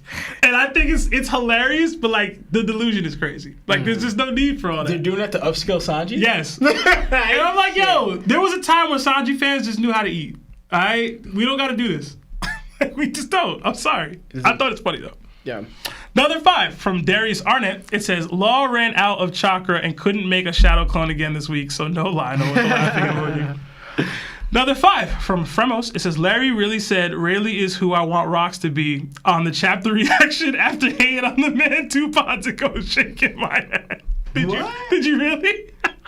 What? I was like, yo, I wanted Rocks to be what Rayleigh is. Yo, these OG pirates got you in your feels, bro. It's so funny. Another 10 from Tyler the Don. Hey, Top, been listening for over a year. Just wanted to say you're the GOAT. Oh, thank you. We'll be listening at work tomorrow. Just here to pay the # Larry tax.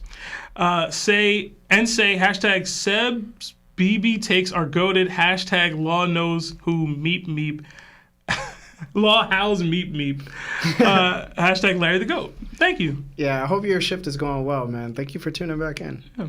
Another 5 from Couldn't Possibly Win. Moria is a first name. What if Gecko Moria and Kozuki Moria are different people? That would be more convoluted than it needs to be. Yeah. That would be too much. Why are they on the same gravestone? Yeah, too much. Let's make this the last one and we'll go back in the chat. All right, another 5 from 3 Joy Boys. Y'all think Toko and Perona are sisters. Could make sense with Moria said since they both are orphans. I saw this. They have similar... Toko. The one that was laughing all the time. Oh, okay. Yasue's adoptive daughter. Yes. So like the eyes and the hair are similar. I think even the eyebrows are similar. Who's? Huh? To Perona. Perona. They're making the Moria connection because of Moria is now a Kozuki. There's a picture of both of them together. To just give you an image of what it's looking like. This isn't the picture I was going for, but yeah. I didn't know her hair was pink. Yeah, they're both pink, and then like her eyes have the 3 lashes down. They look the similar. other one's on top. Yeah, so maybe. I don't know. Very possible. Mm-hmm. All right, you guys ready to get back into the chat? Yeah. All right, guys, if you haven't liked the video yet, please like the video. We're going back into the chapter. If you sent a super chat, be patient. We're going to read it, okay? All right, next, we head to Pirate Island, Shaki's ripoff bar. Outside, a huge line of pirates wait impatiently to get in. They're yelling at each other not to cut the line, grumbling about how expensive everything is. The rules are simple. Either pay the ridiculous prices or head around back for 2 years to do free labor. Inside, Shaki is behind the counter serving drinks. Pirates brag about traveling great distances just to experience her famous whiskey and stew. But when they praise her cooking, Shaki shoots them down, saying she doesn't cook for the likes of them. The room deflates in disappointment, but they're still smitten with whatever scraps she's given them.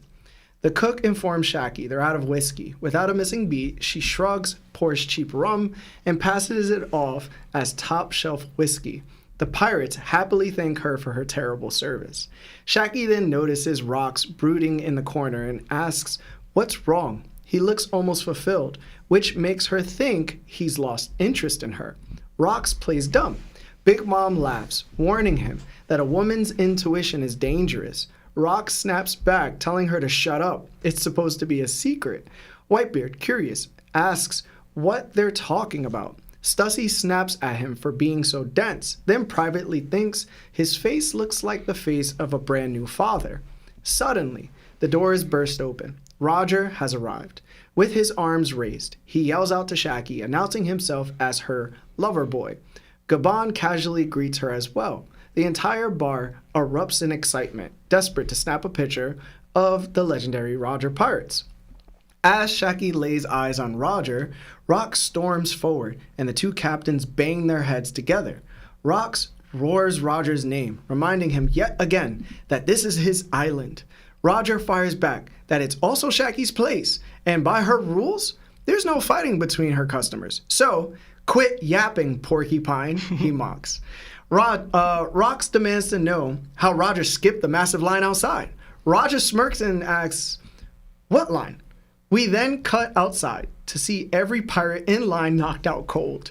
Roger demands a round of drinks. Whitebeard, annoyed by all the noise, starts to leave. When Shaki asks if he's closing his tab, Whitebeard tells her to stick it on Rox's bill. Shaki then pulls Roger aside, asking where Rayleigh is. Roger, love-struck, says Rayleigh stayed on the ship since he wasn't feeling well. At that moment, Gloriosa suddenly flies into Roger, tackling him with hearts in her eyes. She gushes that she missed him and asks if he's finally going to take her away.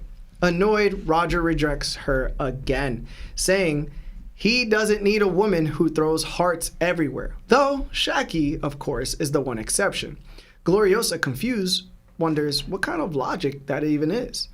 Shaki, disappointed by Roger's answer about Rayleigh, turns down his advances. Roger sulks but quickly changes focus, asking where Whitebeard went so they could drink together. Big Mom laughs, saying he's already left. Roger wonders again why Rayleigh didn't come, and we cut to the Oral Jackson, where Rayleigh sits quietly listening to Bink's sake. Back at the bar, Shaki suddenly collapses, stricken with lovesickness. The pirates panic, rushing to help, but Gloriosa orders everyone to back off. The narration explains, by Shakuyaku's own decree, any who visited her bar were forbidden from fighting on the island. So even when rival pirates crossed paths here, no warfare resulted. But at sea, it was a different story. We then see Rox and Roger side by side preparing for the inevitable. So Seb, tell us what your thoughts were on this part of the chat, bro. So, Shaki gave the pirates the same deal that Zeph gave Luffy way back in the day and not being able to pay their debt. You got 2 years, washing dishes of free labor and all that. You can see where the rip-off part of the name comes in, as she's giving the customers cheap whiskey and lying and saying it's high-end. I thought that was really funny. I just love seeing the Rox crew just hanging out like that. Rox seemingly already had Blackbeard, and his affection for Shaki was short-lived. So he's not hard eyes anymore. So Goon Valley, like, it doesn't seem to be the reason. Of course, Big Mom knows when somebody's pregnant or has a baby. Of course she does. For a split second, I was like, is that the baby mom? Because, like, he's like, it's supposed to be a secret, like, to her. But I don't know. Where's Kaido? Is he not allowed to drink not allowed in the bar because he's not old enough to drink yet? I think he's like 19 or 20 at this time. I thought that was funny. Whitebeard being unaware and of Rox having a kid is subtly great writing because of who that kid is going to end up being.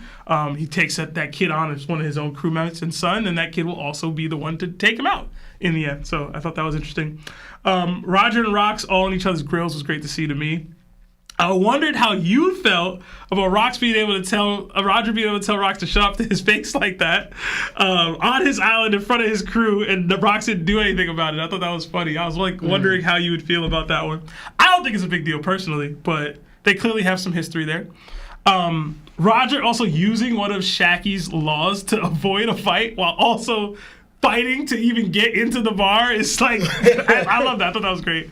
Whitebeard leaving seems very on brand for his character. And then I was reminded in the Discord that Marco's mentioned on Sphinx Island that Whitebeard was notorious cheapskate and would constantly skip out on the tab at bars because he was sending all his money home to Sphinx Island.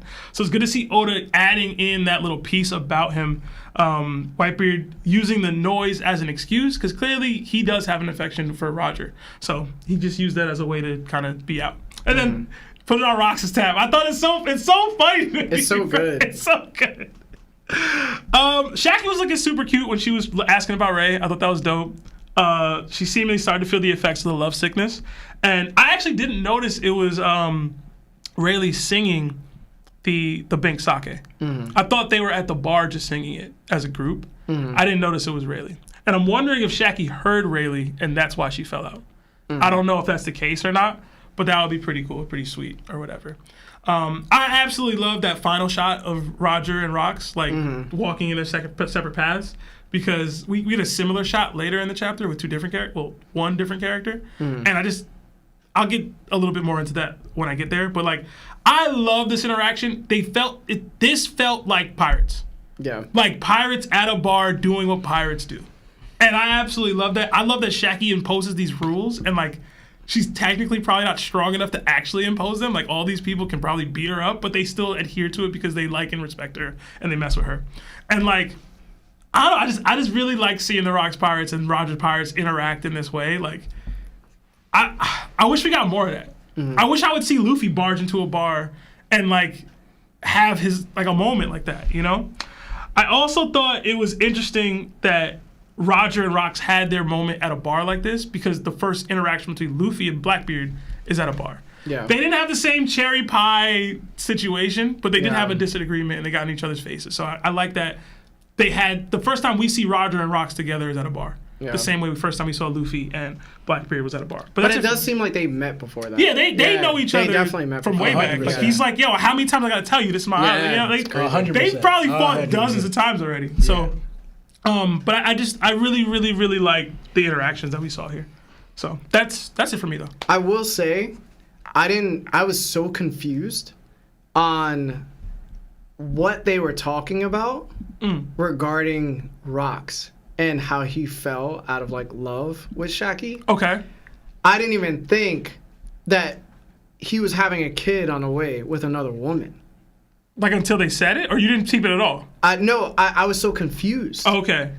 I thought that overall he just fell out of love with Shaki. I didn't know why, but I thought they were talking about like Whitebeard possibly having a kid. Oh, nah. And then I was like, no, that can't be because even if so, Weevil's 35. Yeah. She would have been pregnant for 5 years, Stussy. You know what I'm saying? Yeah. So I was like, yo, I was Whitebeard in that moment. I was like, what? Just oblivious. I was oblivious. That's terrible. But that's one of my main traits. I'll be oblivious. They didn't say anything in the chat when you read the chapter about it? Or are you just saying your initial reaction? My initial reaction and re-going over it to make the questions. Yeah? Okay. Yeah. Oh, wow. Yeah, That's I crazy. still didn't get it. That's crazy, bro. Yeah. That's pretty funny. So I'm like here shocked like, oh yeah, Blackbeard was being born around this time. And it makes me, I know it's not my turn, but now it makes me feel so much better about the Shaki situation. But I know Lawrence is probably going to comment, so go ahead, Lawrence. Yeah, so real quick, just so I missed where you ended. Did you? The end with Roger and Rox. So you said that part? Yeah. Right, okay. Yeah. All right, cool. Right? So, like you brought up before, I absolutely loved, right, seeing these pirates in this element, right? Because if you want to compare it even to like our time with Luffy, right, we either don't really get this at all, but the closest time we got to something like this was back in Jaya and freaking Bellamy, where Bellamy was relevant, right? Where you had a bunch of pirates meet up at an island, just going about their piratey ways, and they're at a bar, and then, something kind of happens, right? So we're seeing this back then, where it's more chaotic, and, pirates just happen to meet all the time, right? Because even Rox mentioned, showing that how many times that Roger met up, and also, too, how many times Roger probably just pulls up to Pirate Island. Says, how many times I have to tell you, Roger, this is my island, hinting, Roger just be showing up to Pirate Island before Shaggy even pulled up here. That's what you know. It's Roger, man. It's Big Roger. Yeah, but it also makes sense. But I got to tie this to. Wait, yeah, I'll tie it to later on, right? Towards the end, right? But seeing that element, I love that because seeing it too, like for example, we see how situations erupt here where pirates meet up at an island, like we saw previously with Roger and Whitebeard, and then they clash out. But the only time we really get that with Luffy is when a freaking kingdom is being taken over by a pirate or some crazy circumstance. It's never really a pirate, I'm roaming around my business, going on my journey, and we meet up, and then boom. It's this whole giant story behind it, why Luffy's going against these pirates. I don't want to cut you off, but it's something that we used to talk about all the time about the differences in the pirate eras. And I was like, rising in the ranks in the current era is harder because people seem more grimy and established. Yeah. Well, everybody's just kind of doing their thing in this era. They might be stronger as a people, but like Rox is chilling on this island with Big Mom. And you know what I'm saying? You can't go to Doflamingo's island and just hang out with him in a bar. Like, he has an island. Kaido has an island. They all have their own territories and stuff like that. So I don't want to cut in, but I feel like that's probably why we don't get as much of that. But it also kind of weeds out, like, anyone to grow. Because while back then in Roger's time, look, there's so many conquerors just available. And that's why I would always argue with you. Look how many conquerors are in Roger's time. Look how many conquerors are in Luffy's time. Right? Luffy's mostly his main competition is conquerors from the previous generations. There's like what? And not including Ace because he's gone. But it's like really one, which is Kid in his generation. You know? Where there's like 4 to 5. Yeah, would you count Yamato as Luffy's generation? No, but again, that's not really someone that you want to argue it. Ace is gone though. Yeah. Right? And you want to count Yamato. No, but I get what Lawrence is saying. Yeah. Well, Roger's facing them like almost left and freaking right, you know? Like, we got 2, but then also, that's even before, like, we see that Whitebeard kind of had to catch up to the Roger, the Garp, and the Rocks. You know? Whitebeard had to catch up to them because they're already crashing out amongst themselves. How many conquerors in this bar right now? 7. It's 7? It's 7, yeah. Possibly 7. So, that's something we'll probably never get where, like, all our competition with Luffy, the Luffy crash out, the way it could be with Roger. You know? Because I know people would argue, I heard like some of your streams before, where they would argue, well, this person's a Roger rival, right? Saying that Shinky is.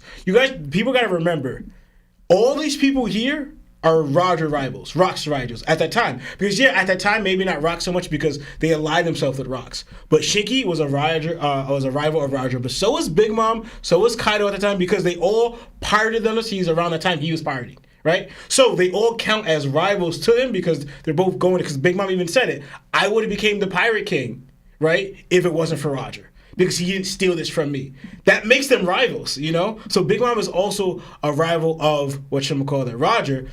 But before that, obviously, she was on the Rock Stick. But we don't really get that from Luffy. So I love this element here. We only got that, and then you can think the next is Shabodi. But we already know what happened there.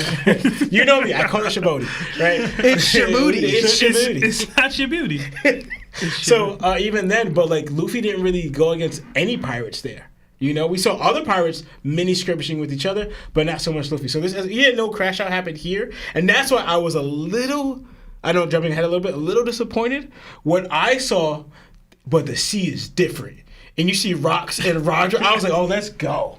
Then we see it. You thought that was the next panel? Yeah, I was there. I was like, that would have been heat. Yeah, bro. So I was like, oh. I mean, that's cool too. But I wanted that. You know what I'm saying? I wanted that. The chapter title is what it is, bro. I was like, as soon as they hit them seas, just like, let's go. All right? Yeah, you showed my island again. I warned you. Like, you know what I'm saying? I wanted that. We didn't get it, but I was hyped for it. You know? I was too. So, but also I wanted to bring out, hold on, before I lose my train of thought. Right, I said they want to go here. Guys, if you haven't liked the video yet, please like the video. I think I said everything I wanted to say. Oh yeah, I mentioned the whole Blackbeard thing. So Blackbeard here is a burn on this time. So yeah, so I wanted to talk about the God Valley thing, right? So just a little bit is that seeing here, I still believe that they going to the God Valley incident, that they may still have taken Shaggy. I still think that's a part of the element here. It's just they still view it as a treasure, or maybe even an ally, or even as a friend. They would still go rescue her, right? And maybe like I'm the one that saved her, right? But it's not in the way where we think where they're all just gooning over her, right? Because Blackbeard is born around this time, so this is why we see Rocks, right? Which Shaggy noticed. That Rocks had a kid, I guess fell in love and had a kid. And this also tells us, since it's supposed to be a secret, even though Blackbeard may not remember this, but Rocks may have spent a year with Blackbeard before anything, you know? He spent a year with his son because he should be born, like I said, expecting a new father or is a new father. So Blackbeard's either just born or about to be born. One of those, right? Going on the timeline. And so he spent a year with Blackbeard, and the God Valley incident isn't so much where like, just because they're all just lovesick over Shaggy. I think it's part of the element, especially tying it to what the Garling thing was said. So I believe part of the reason what caused Rocks to go there, because if you view Shaggy as part of your island, right? A friend that's on your island. Yeah, I have your wife and your kid here, but they still took this. And you also, case in point too, remember how Rocks views the world government. He hates them. He probably doesn't want them to getting anything of his or anything that he redeems, whatever. So like he was attacking them before anything, you know, before he was a pirate. So regardless if they get this on you, this is probably just a grudge match. Like, the world government, you don't take I don't even want you on my island. You know? So it's like it could be part of that reason too. And him and Shaggy seem to be cool. Yeah. Like you probably consider her a friend at this point. Exactly. So I think it's probably more like in a way to rescue her because a friend of mine just got nabbed on my island because anyway, Rocks Kaput, she's under my protection. Yeah. You know? Like she chose to retire here, become friends with me, and she's the whole island is better, but she's under my protection. Because most Yonkos, even if there's no Yonkos at this time, remember, their territory is their protection. You take something that's that's a mark against me, that's an attack against me. Right? So it could be more than that. So I don't think it's necessarily what we thought beforehand, but I think that's part of it, plus other things that we'll get more developed into that. Right? And I think that's all I had for now until the main part I want to say. Bro, I don't care about the Shaggy part at all, bro. I don't care if she's a friend. I don't care if you pulled up to the island and took her. Don't care. What matters to me is that even if she is cool, but we don't roll up to the island for her because she's still not a Rocks pirate. Plain and simple. She doesn't offer us anything else except being at that bar and being a place of comfort. We can do that by ourselves. What matters to me is that if I'm going to risk my entire ambition to rule the world, I'm also not going to go there without it relating to my ambition. Point blank. Especially now that I have a kid. Because if I'm risking my whole entire operation for her and not something more, especially when I have a kid, then it's just stupid on his part. And it just doesn't work for me. It just doesn't, bro. Even if he deems Shaggy a friend? I don't know. Like that's she's not on my crew, but this is my actual friend. Like I can't spin for my friends now? Bro, I do not believe that it's worth it for his dream. It's not. Cuz like he's taking everyone in order to do this. It's just that can't be the reason. It can't be the only reason. It has to be other things that are very important to his ambition for me. If it's just for her, it doesn't work. I think it's just bad writing. But Luffy's very much like that. So I have and I agree with that. I have a secondary piece there too, which I guess is just a question. If a part of Rocks' dream as a whole is to create this pirate's paradise, would Shaggy's bar not be a staple of that paradise? Like we're seeing it live action. We're hyped about seeing legendary pirates being able to interact without fighting on this bar. She's the reason for that. Yeah. If Rock's ideal version of this world has that, and she's a piece of it, or at least can be a piece of it, even then, just wholesale nah for you. It's not worth ruining everything for it. I guess. Because at the end of the day, there could always be somebody else that could just make a bar. It's not drawing the same numbers, but I feel you. It's okay. It doesn't have to draw the same numbers. You just can't risk it all for that person. So it has to be something tied to the dream. To me, you're being a little inconsistent here. But it's not inconsistent. It's not. The reason why is because Rocks doesn't have somebody that can literally teleport in and teleport out. That's always been the consensus for the Dragon statement. If Dragon could roll up, because one, Kuma has been a slave on Mary Joa. He also knows the landscape of it. If I was to take me and Dragon and go up there really quickly, because that's what my power allows me to do, he was able to observe where Ginny would be and then grab Ginny really quick and then be out.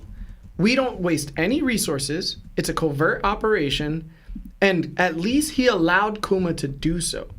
For Rocks, he actually was aware of what was happening on God Valley, took the entire crew to go capture this one person, and ended up losing everything. But this is like Dragon taking the entire Revolutionary Army in order to save Ginny. That doesn't make sense. Dragon shouldn't do that. That's never been the consensus for me. I think my problem is you're judging based off the results and not the process. The process is different.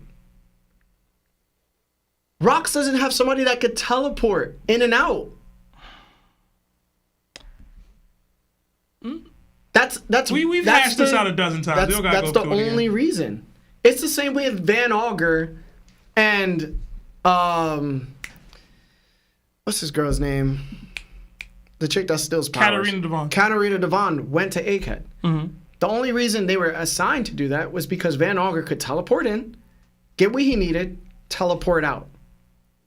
That's it. But remember, Van Augur's ability is different from, like, teleportation-wise. It's different from how Kuma does. They can still get in and out. That's the point. You don't have to stay there and have this huge battle. But I was thinking, like, for Van Augur, it's a teleportation where I land in there, like, quietly. Kuma, you're, like, crash landing. That's not true either. Yeah. No? Because they didn't know when he arrived on Thriller Bark. They didn't know where he would be when he popped. So you gotta have certain powers to be able to fulfill your principles. Like that's just my problem. That's always been the issue for Dragon. The issue was Dragon had the tools in order to do something, and he decided against it. And then your thing was, well, he's going to risk everything. And my argument was, he doesn't risk everything because he's not giving everything. He's literally taking one person, using what he has in his arsenal, and then getting out. That's it. Mission accomplished. Rocks doesn't have that ability. So you can touch Rocks' friends because he doesn't have an ability? Like I can't get there, bro. He's a pirate. He's not a revolutionary. Like, it's not the same to me. These are two different Especially things. You have someone who has the quake, who could really just quake everything, flip it upside down, or shatter something. Mm-hmm. Like, I don't know, man. I'm not gonna hold Rocks to a different standard than I hold other pirates. I hold Dragon to a different standard than I hold pirates because he's not a pirate. But that's me. Yeah. Yeah. All right. We just have to disagree. Okay. So I did love Whitebeard's reaction to not wanting to stay in the same bar as everyone else. Mm-hmm. It just fits his personality perfectly. Remember when he met Odin? Whitebeard never liked being around other conquerors. They're too difficult, too overwhelming. He always he like low key was always annoyed with Ace too, bro. For real, bro. He was like, yo, I don't like dealing with this kid all the time. That kid he had to beat too many times, man. It's funny you mentioned this because, like, I know some Whitebeard, when he's drinking, he just wants to chill. Because even back on Elbaf, when we first seen him with the Rocks, and Rocks is like going yelling back with Harald, he was like, yo, can we just like chill out and just like drink, yo? Like he said that. Like, can we just like not be so loud in his drink? And it's crazy because he is here with like the biggest conquerors in history, bro. Mm-hmm. Like Whitebeard himself, Big Mom, Roger, Rocks, and even Gabon. We don't even know if Kaido's in the mix. And then we never see him at Shaki's bar. He not simping, which is weird. No, he was there the first time though. Was he? No, I don't think was he not. No, it was Shiki and John and they did not show Don Kaido. Marlin and all them. They never show Kaido with Shaki. He young. He can't drink. Oh yeah, that is true. He's also from the he's like Kingdom. 22. He's gonna be like he's 61 now in real life. He was 21. Years. Oh, he's 21. Yeah, he's 21. He was old enough. Yeah. But on top of that, Rayleigh isn't far away either. That's potentially 7 Conqueror's Hockey users gathered in one place. Yeah. No wonder why Whitebeard wanted to leave the bar. He's overstimulated. And honestly, I love it. This moment feels like one of the greatest gatherings in pirate history. And you were talking about the bar with like, you know, what Why do I keep having brain farts? But anyway, I could imagine the song. Oh yeah, the big sake. Yeah, like playing in the background. Or are you saying Scott Joplin's the? Never mind. I don't know the names. But it really sucks that we move away from this in the next part of the chapter because Oda teased us so hard, yo. I honestly thought we were really about to go off and see Roger and Rock's face off, bro. Word. And I needed that. I didn't at all. Also, side note, Ace looks like Roger's twin in this picture. Fact. It was scary, bro. I was like, is that Ace? Yo, it looks so Ace and Blackbeard right here. Yo, the only thing is that they keep not changing, but they made Roger's nose bigger. Because his nose is not that big. So it looks kind of weird to me, but he looks exactly like Ace, just with a bigger nose. Yeah. Hey, man, that stubble coming in. All right. Let's read some super chats, and then we'll get into the next part of the chapter. All right. All right, we got 10 from Muppets34. What do you guys think about the theory about Mori's last name is Kozuki? Makes a little sense since he does know where Wano is, fought Kaido, and took Ryuma's body and sword. We went over this at the beginning of the chapter, Muppets. I hope you were able to tune in for that. I don't know when the super chat exactly came in, but definitely checked out that first part of this reaction or this episode for our takes on that. Another 14 Zar from Ricardo from South Africa. Stop hating on the Giants, Larry. Laughing emoji. I don't know if it's hate. Another 5. Lawrence be the one to be hating on the Giants. Another 5 from Rodensley Philippi. Are there any bad theories that you wouldn't mind being true? # jacket around the world. Bad theories don't have to be true. I mean, wouldn't mind being true. Bad theories? Blackbeard with 3 hearts. It's a bad theory, but I wouldn't mind. To me, only if he gets a third ability, then I would want it. I can't think of one off the top. Another 2 from Pastor C. Who y'all got, Prime, Shiki, or Odin? Stick around for a DDT coming to you soon. That is one of the featured matchups in an episode that's to come. You guys can give y'all takes right now who you think wins, but I want to save mine for that episode. So, I got Odin. Yeah, I got Odin. Okay. Even though I love Shiki. Another 5 from my boy That Ain't A. It says, I need Oda to make Captain Morgan a One Piece character. LOL. If he was in the anime, where would he rank in power scaling? # strong, healthy black men. Is that the liquor? Yeah, Captain Morgan. Oh, I'm thinking freaking the Marine. Because his name is Captain Morgan, right? No, yeah. Axe Morgan. Axe Morgan. Yeah. He'd probably just be a random pirate captain that be on Beehive. He'd be a guy that owned a lot of bars.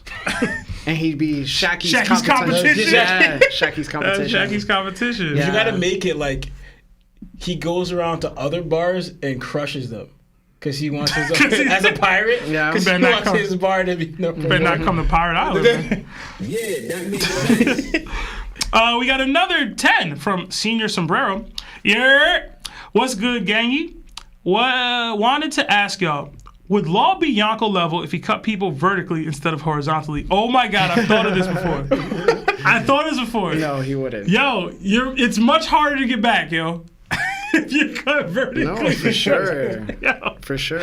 Yeah, man. He just can't do it to the top tiers. Yeah. And that's what he needs to do. He wouldn't be Yonko level. Yeah, he wouldn't. Another 20 from Redbacks. I actually get why Moria has the shadow fruit. It's because he's a shadow of his former self. We went over this a few times. Yeah. Which is sad reason why he got the devil fruit. So since he believed in justice and lost everything. We still don't know exactly what his motivations were for fighting Kaido. So it could be justice for Wano. It could be selfish reasons. We just don't know yet. Yeah. But it's more selfish, I think. Another 20 from Mad Max. Oh, thank you, guys. It says, Larry got me heated yesterday when he put Sengoku in the top 10 all time. Why? The bum needed help against Shiki because he was mentioned with the other top tiers and he gets respect. He's basically Mihawk of the old gen. # Larry tax return. Did Garp need help? Yeah, I was about to say that. Did Garp need help too? Is Garp a bum? Huh?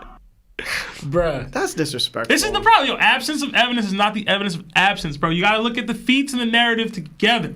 I don't know why Sengoku gets hated on like this. Because he hasn't done it. People see him fight Luffy pre-skip and be like, he old, man. And even then, it's Marineford, yo. You gotta scale a little different. Yeah, we saw legit. If you want to count that, we saw that same war, Garp get punched by Luffy. Yeah, and bleed and come fly. On, come on, man. Stop. Nah. Yeah. Another 5 from Senpai NFT. Rayleigh put on for the real G's. We not chasing no women. Shaggy better come make us hers. Hashtag no tying down. Hashtag Rayleigh over Gabon. Hashtag Zoro upscale. Before we get into the next two, let's go to the chapter again. Okay. All right. Guys, thank you so much for the super chats. If you haven't liked the video yet, please like the video. We're trying to get to 1,000 likes. we're gonna get back to super chats though, so please just wait on it, okay? All right. Next, we head to Elbaf in the underworld. Loki is clutching a tree for dear life, but the tree snaps, and he falls back. Haruden grips a rock as most of the animals scatter in panic. In the chaos, we see King Harald and Rox facing off. They crash into each other and are pushed apart. Rox yells, "How could you let the government get inside your head like that?" Harald responds that Rox should believe he never wavered. He stabs at Rox, who jumps to avoid the attack. Rox shouts back, "Is this so important you take out your own friend to make it happen? You're just falling in line. They're using you, and you don't even realize it." Rox gathers himself and swings at Harald. Harald blocks it. Rox continues, "Don't you see? They only see your kind as a military force to be harnessed. They'll turn you into slaves and call you soldiers. Where is your warrior's pride? What does your free will say?" Harald pushes Rox back, shouting that he doesn't understand Elbaf's culture. The violence of their history from when they called themselves warriors is now a shackle weighing the giants down, especially as they seek the path of peace. Harald remembers all the nations that turned against him because of the fear and destruction giants brought. Standing in the snow, he cries, telling Rox that even foolish celestial dragons hold the power to bring Elbaf into the world's circle. No longer would they be outsiders. Rox, frustrated, lands a devastating blow on Harald that knocks him off his feet. "No more talks, no more invitations to join me," Rox declares. Harald yells back that he is king and cannot risk his people's lives on the losing battle of a villain like Rox. They fight, and the narration explains that they could not see eye to eye. The fragile friendship between them ends, at least for now, until the day of that fateful incident. Later, a young Loki sits on the coast of Elbaf reading the newspaper, which is filled with more news about Rox. Ida calls out to him, letting him know Rox isn't coming. Loki snaps, "Shut up, you old hag!" Ida stays quiet for a moment before offering to pour him some juice. Loki whispers softly, "Yeah." So, Seb, what did you think about this part of the chapter? Okay, I really enjoyed this part of the chapter, and I was actually heartbroken for Rox. I was, for a couple reasons. I felt really bad because I feel like, yeah, he's always coming to recruit Harald to join the crew because obviously it fulfills some role and factor into his agenda, and this is his friend. But also because I think Rox came to Elbaf to tell Harald that he was having a kid, or had a kid. And this is being his friend, he tries to tell him about this great news, and he's confronted this way, attacked, trying to get taken out. I came to tell you potentially about the son that I just had. Mm-hmm. You have sons. Our sons can grow together and be great men together like we are. But you try to kill me? Like, can you imagine that feeling, bro? Like, that's so heartbreaking to me. And obviously, it's even more heartbreaking because just a couple chapters ago, Kaido was like, "Yo, why don't we just take over Elbaf by force? Beat him up. Do this and that." And Rox's reaction was, "Nah, Harald's my friend. We're never doing that. Don't even speak those words to me." And to come to this island trying to embrace and tell your friend about the kid you're about that you had or about to have, whatever, and to be met with this, like, that's... And again, this is headcanon by my part, but I do believe it genuinely. Yeah. And it's just heartbreaking, bro. Like, he went there to do something wholesome, and then Harald was on BS, bro. And it's sad. And it's even sadder because the conversation they're having, Rox is right. Yeah. Look at what's happening to Elbaf right now. They're Dami-reversing. They're pulling up. Well, we need more soldiers. They're trying to enslave the entire island to join the world government. Mm-hmm. Like, Rox was completely right, and Harald was too blinded by the history, the past that Elbaf has and the view that the world has of it to see the future that Rox was trying to present to him. And it's beautiful storytelling, but it made me look at Harald different. Because I didn't think he would do that. I didn't think he was the type to do that to his man. I had my theory about who betrayed Rox and stuff, and I was like, I don't think Harald would try to actually take the world government up on the deal, and here we are. Yeah. And granted, he's dealing with a lot, and in his mind, if I could just take out Rox, I can get us to where we need to go. But, like, it sucks to see that, bro. Like, it really does. Like, yo, these dudes is Rox. Look at the pain in Rox's face. I'm never coming here again. I'm never recruiting you again. Like, he's hurt. And I'm like, dang, man. Like, Oda has made me love Rox so much in these short stint. Like, he's legitimately one of my top probably 10 favorite characters in the series already. And, man, bro, like, I legit felt bad for him. To a degree that I don't think I felt bad for somebody in a while in One Piece, except the Kuma flashback. It does seem that Harald will be involved in the God Valley incident in some way, or at least the incident preceding it, as he does apparently see Rox again before his demise. I also really like that closing section of the chapter of that panel where they're going their opposite ways, similar to the juxtaposition that we got of Roger and Rox. It's like Oda's painting us in this light, painting these guys in this light. These are the great men that will shape this era and the era to come like after it, and they're not united, and they're going in different directions for different reasons. In the Roger Rox stuff, they're pirates. They just don't always get along. They disagree. But with Harald and Rox, it's like a much, much deeper connection there that like is heart-wrenching. And I did want to go back to the best friends versus rivalries and rivals breakdown that I had a couple weeks ago. This is the type of dynamic that I was talking about. The dramatic impact best friends fighting is meant to have. You know, true emotions, differing ideals, and tough decisions are at the core of this dispute, similar to Luffy versus Usopp at Water 7, but with much, much, much higher stakes for the world. Rox looked at Harald as his best friend. Harald apparently didn't have that same view of Rox. So, sad to see. I think he did. Maybe he did, but would he do this?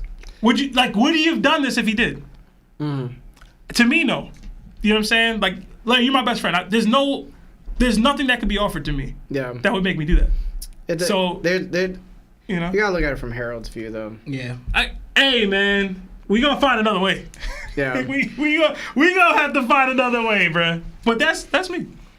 No. All right. Law. Honestly, but there's so much here to this little skirmish that if you really look at it, how much it paints the ideas of like how conquerors do and what they would try to go to for their goals, right? Because know what this reminded me of here?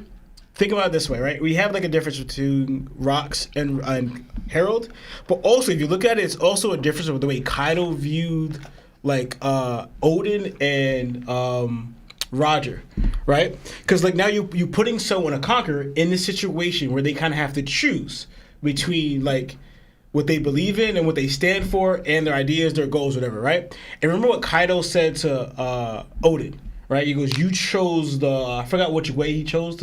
You chose the non-Warwick way, whatever. Like, for example, the count I'm talking about is when Odin danced for 5 years, right? We were like, you should have just fought the battle to try to beat Kaido out. But anyway, Odin chose the peaceful way, right? To dance for 5 years, to try to enslave his country and those people, right? Now you think of Harald in a situation, right?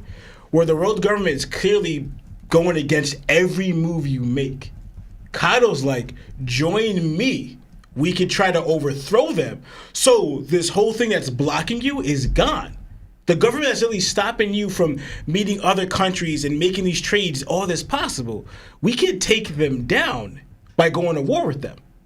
But Harold's like, nah, I want to choose, anyway, the peaceful way by trying to make them allies and joining them for the other culture because I'm trying to kill this cycle of violence of that my culture and past was all about, right? So Harold chose it this way, but then he wasn't in a situation. Do I war with my best friend here or do I war with the world government to this peace, right? Mm-hmm. Because if you think about it too, right, the reason I'm going about that deeper thing is like, I remember how Kaido was also linking Odin and Luffy to that right there, to that doing that peaceful situation, like how what Harald would do. But if you look at it, right, showing how conquerors respond differently, even though Rocks, we see he would be going to war. Luffy seems more like the Roger that would possibly go to war like that. But remember, if you think about this one, small note, every time Luffy's in a situation where you get one of his close ones captive, someone he cares about captive, does Luffy kind of bend to that one, or does he still go to war anyway? Think of a tiny note is with Kobe. When he first meets Kobe, he became friends with Kobe. But then Haneppo has literally a gun or a blade to Kobe's throat or neck, right? And then he's like, don't move because I'm going to take him out if you do. Does Luffy kind of like, no, don't do it and surrender to him? No. Luffy attacks Haneppo anyway, right? Showing to me, and he does that, that's not the only time. Luffy's done that before. Showing now, for example, if Luffy's in that situation where what Odin will be presented with or what Harold's presented with, Luffy's going to find a way, no, I'm just going to kick your butt now. I'm not going to dance for 5 years. I'm not going to go against my beliefs or codes like Harald or in a way like Odin did to save them. I'm going to take you down now. I'm going to figure out a way to do it, you know? So going in, we have these conquerors in situation where this is where I could see more where Luffy and Rocks are similar. Because Rocks is seeing what the world government is. He's like, no, the only way for you to achieve your goal, Harald, is not to try to align with them or bend to their will. What he said, where's your own free will telling you? What your own pride as a warrior, conqueror is telling you to do? You know this isn't right. Like, I'm your friend, but you're willing to go against me instead of the ones who are really making yourselves out an enemy to you?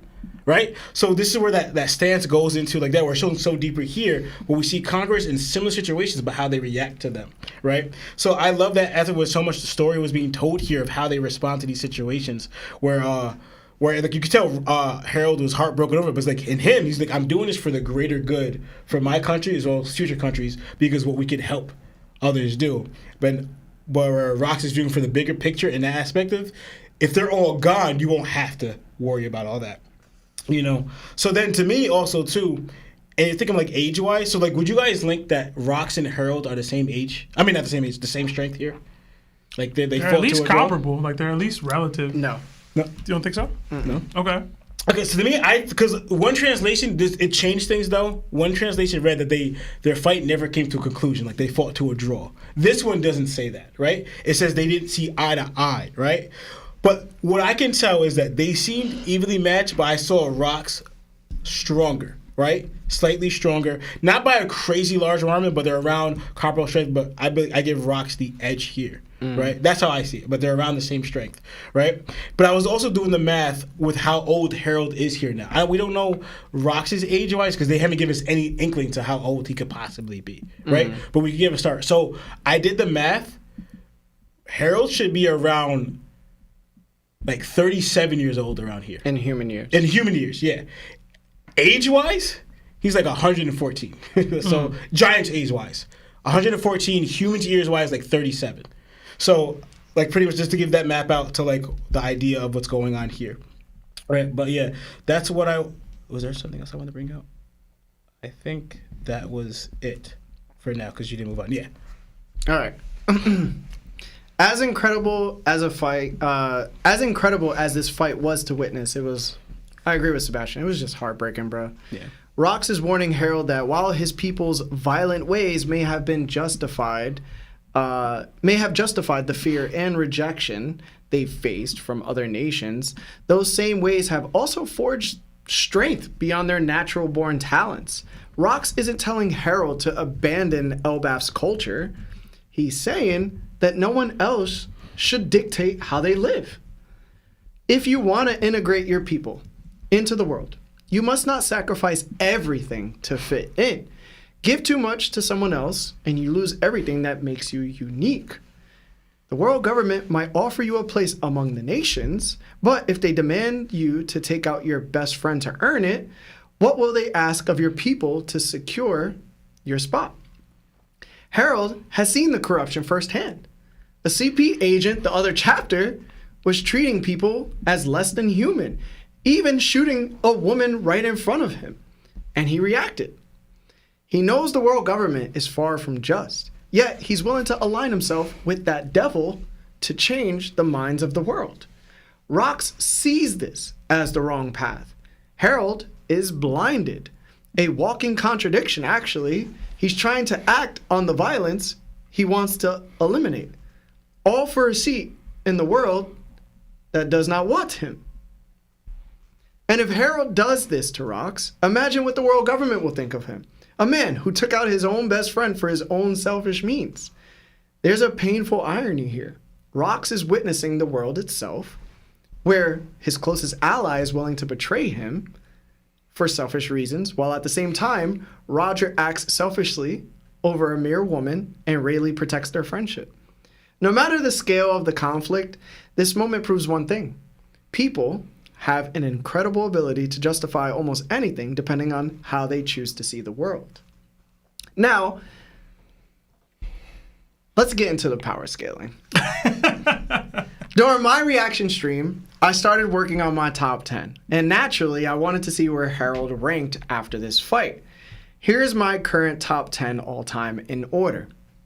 Emu, Joy Boy, Rox, Roger, Whitebeard, Garp, Shanks, Kaido, Harald, Sengoku. Those are my top 10 all time. I firmly believe that Rox was not trying to murk King Harald, even though Harald was clearly going all out against him because he wanted to murk him. That tells me Rox was holding back. He saw Harald as a true friend. In fact, he even kicked Kaido in the face, like Sebastian said, when Kaido suggested Rox force Harald onto his crew with sure strength. Given that restraint, I genuinely believe Harald earns his spot in the top 10 right now. We're told that Harald and Rox couldn't see eye to eye, and that they didn't meet again until that fateful incident. If I had to guess, that fateful incident was God Valley. If that's the case, then a few scenarios come to mind. Either Harald was present at God Valley but went unseen, or perhaps after the island's destruction, Rox was so badly injured that he retreated to Elbaf for refuge, only to pass away from his wounds. That would actually feel poetic considering that when Rox first appeared, he defeated an admiral who later on passed away from his injuries. But I'm torn on how I'd want their story to end. On one hand, I want Rox to have a grand exit. A man who dared to challenge the regime and dreamed of ruling the world should go out with his strength on full display. Imagine the world uniting against him, an ancient weapon being the deciding factor, and Harald realizing too late that he chose wrong. He rushes to aid Rox, only to witness the ancient weapon unleashed, unable to save his best friend. The weight of that moment would be devastating and brilliant storytelling, since that kind of happened with Sabo at Lelouchia. On the other hand, I could also see it going differently. Rox fights with unmatched power, but his own crew betrays him when they realize an ancient weapon is unbeatable. Left alone on God Valley, he faces the world by himself, clinging to his dream. The island is obliterated, and Rox barely escapes, returning to the one place he ever considered home, Elbaf. Knowing he's passing, he entrusts his body to Harald, his final gift, giving Harald something to offer the world government without murking him himself. Harald is shattered by this gesture, realizing the man he called an enemy was also his truest friend. Before passing, Rox urges him, never sell yourself out to the government. Never forget who you are. Harald takes that vow as law, but years later, he understands the bitter truth. Rox had been right all along. The world government betrays him too, and Harald passes away with regret for not standing by Rox, regret for failing Elbaf, regret for losing Ida, and leaving Loki abandoned once more. No matter which version we get, it's going to be heartbreaking, bro. I really like it. I really like the second one. And it's funny, when you were going into it, I thought you were going to say that Rox makes it to Elbaf and Harald has the means to heal him. and he has to make the decision not to allow him to go to try to fulfill his end of the deal. I like that better because it makes Harald a more human character to me, or likable character. If Harald just sees rocks passing and has all the means to save him and doesn't, there's no redemption in that. Yeah. You know what I'm saying? So I don't know if I would like that for Harald. But I like what that's where I thought you was going. I like where you went better. So I like that. I like that a lot. Yeah. Sorry. It's My one question, I guess, is I was trying to see if you had an answer to what the mistake Harald made was, because they believe he made a mistake. So I was wondering if that would tie into what your theory was there. No. But it depends, because technically the deal was the Elbaf warriors have to take Harald out. In this scenario, they didn't. So maybe that's I don't think that's enough to rocks out. I don't think that's the mistake per se. So I don't know. That was the one thing I was like, thought you were getting to. I think the mistake is the Gomo Gomo no Mi. Okay. I think that's the mistake. I will say this is what I was talking about with the Giants before, and y'all were saying I was Toby Ramo. Like, I was so happy that this chapter basically was saying what I was saying. It was that people fear the Giants because of their violent ways, and they're not necessarily racist. They're just saying through actions and evidence and history, we don't believe we could, one, defend ourselves against you, but two, as great as you are, we don't believe your people are the same way. So there needs to be time for you to be implemented into the world. Like, you need to prove through history and through evidence that you're going to be kind to us. You can destroy us better than we could destroy you. So in a way, it's kind of like your handicap, but at the end of the day, it's respect. Like, we fear you, bruh. We can't take you out. You start wilding, we can't do nothing. You have 4 Giants on here. We're done. They take over minutes. And I think, and that's where I think, like, you were saying, like, Harald is just, like, wrong. And, like, Rox is obviously right. But I think it's more or less, like, Harald's mistake here is, like, he's rushing the process. You can't rush cultural change. It has to happen in time, which is what I also said before. Yeah, there needs to be actual acceptance. There needs to be actual like connection to these other countries. Absolutely. Because most of these countries are going to look at you and deny you access. And then you're going to look at them and be like, damn.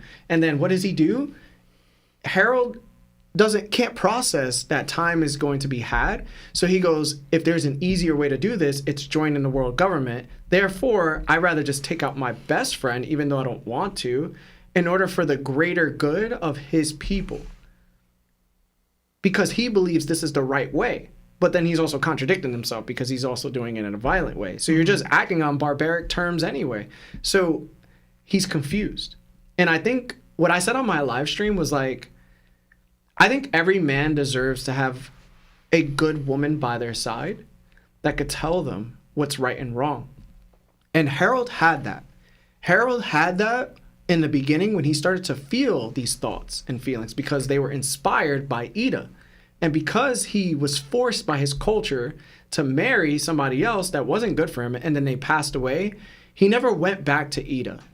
And if Ida was here, she'd be able to tell him what the right move was. And honestly, I think if he went back to Ida and told Ida he was going to take out Rox, she would have disapproved of him. Yeah. So there's some embarrassment and humiliation here too. And this is kind of like the Gorosei creating a humiliation ritual for him. They're saying, all right, how far are you willing to go? Because you're just going to prove us right anyway. So guess what? What happens, right?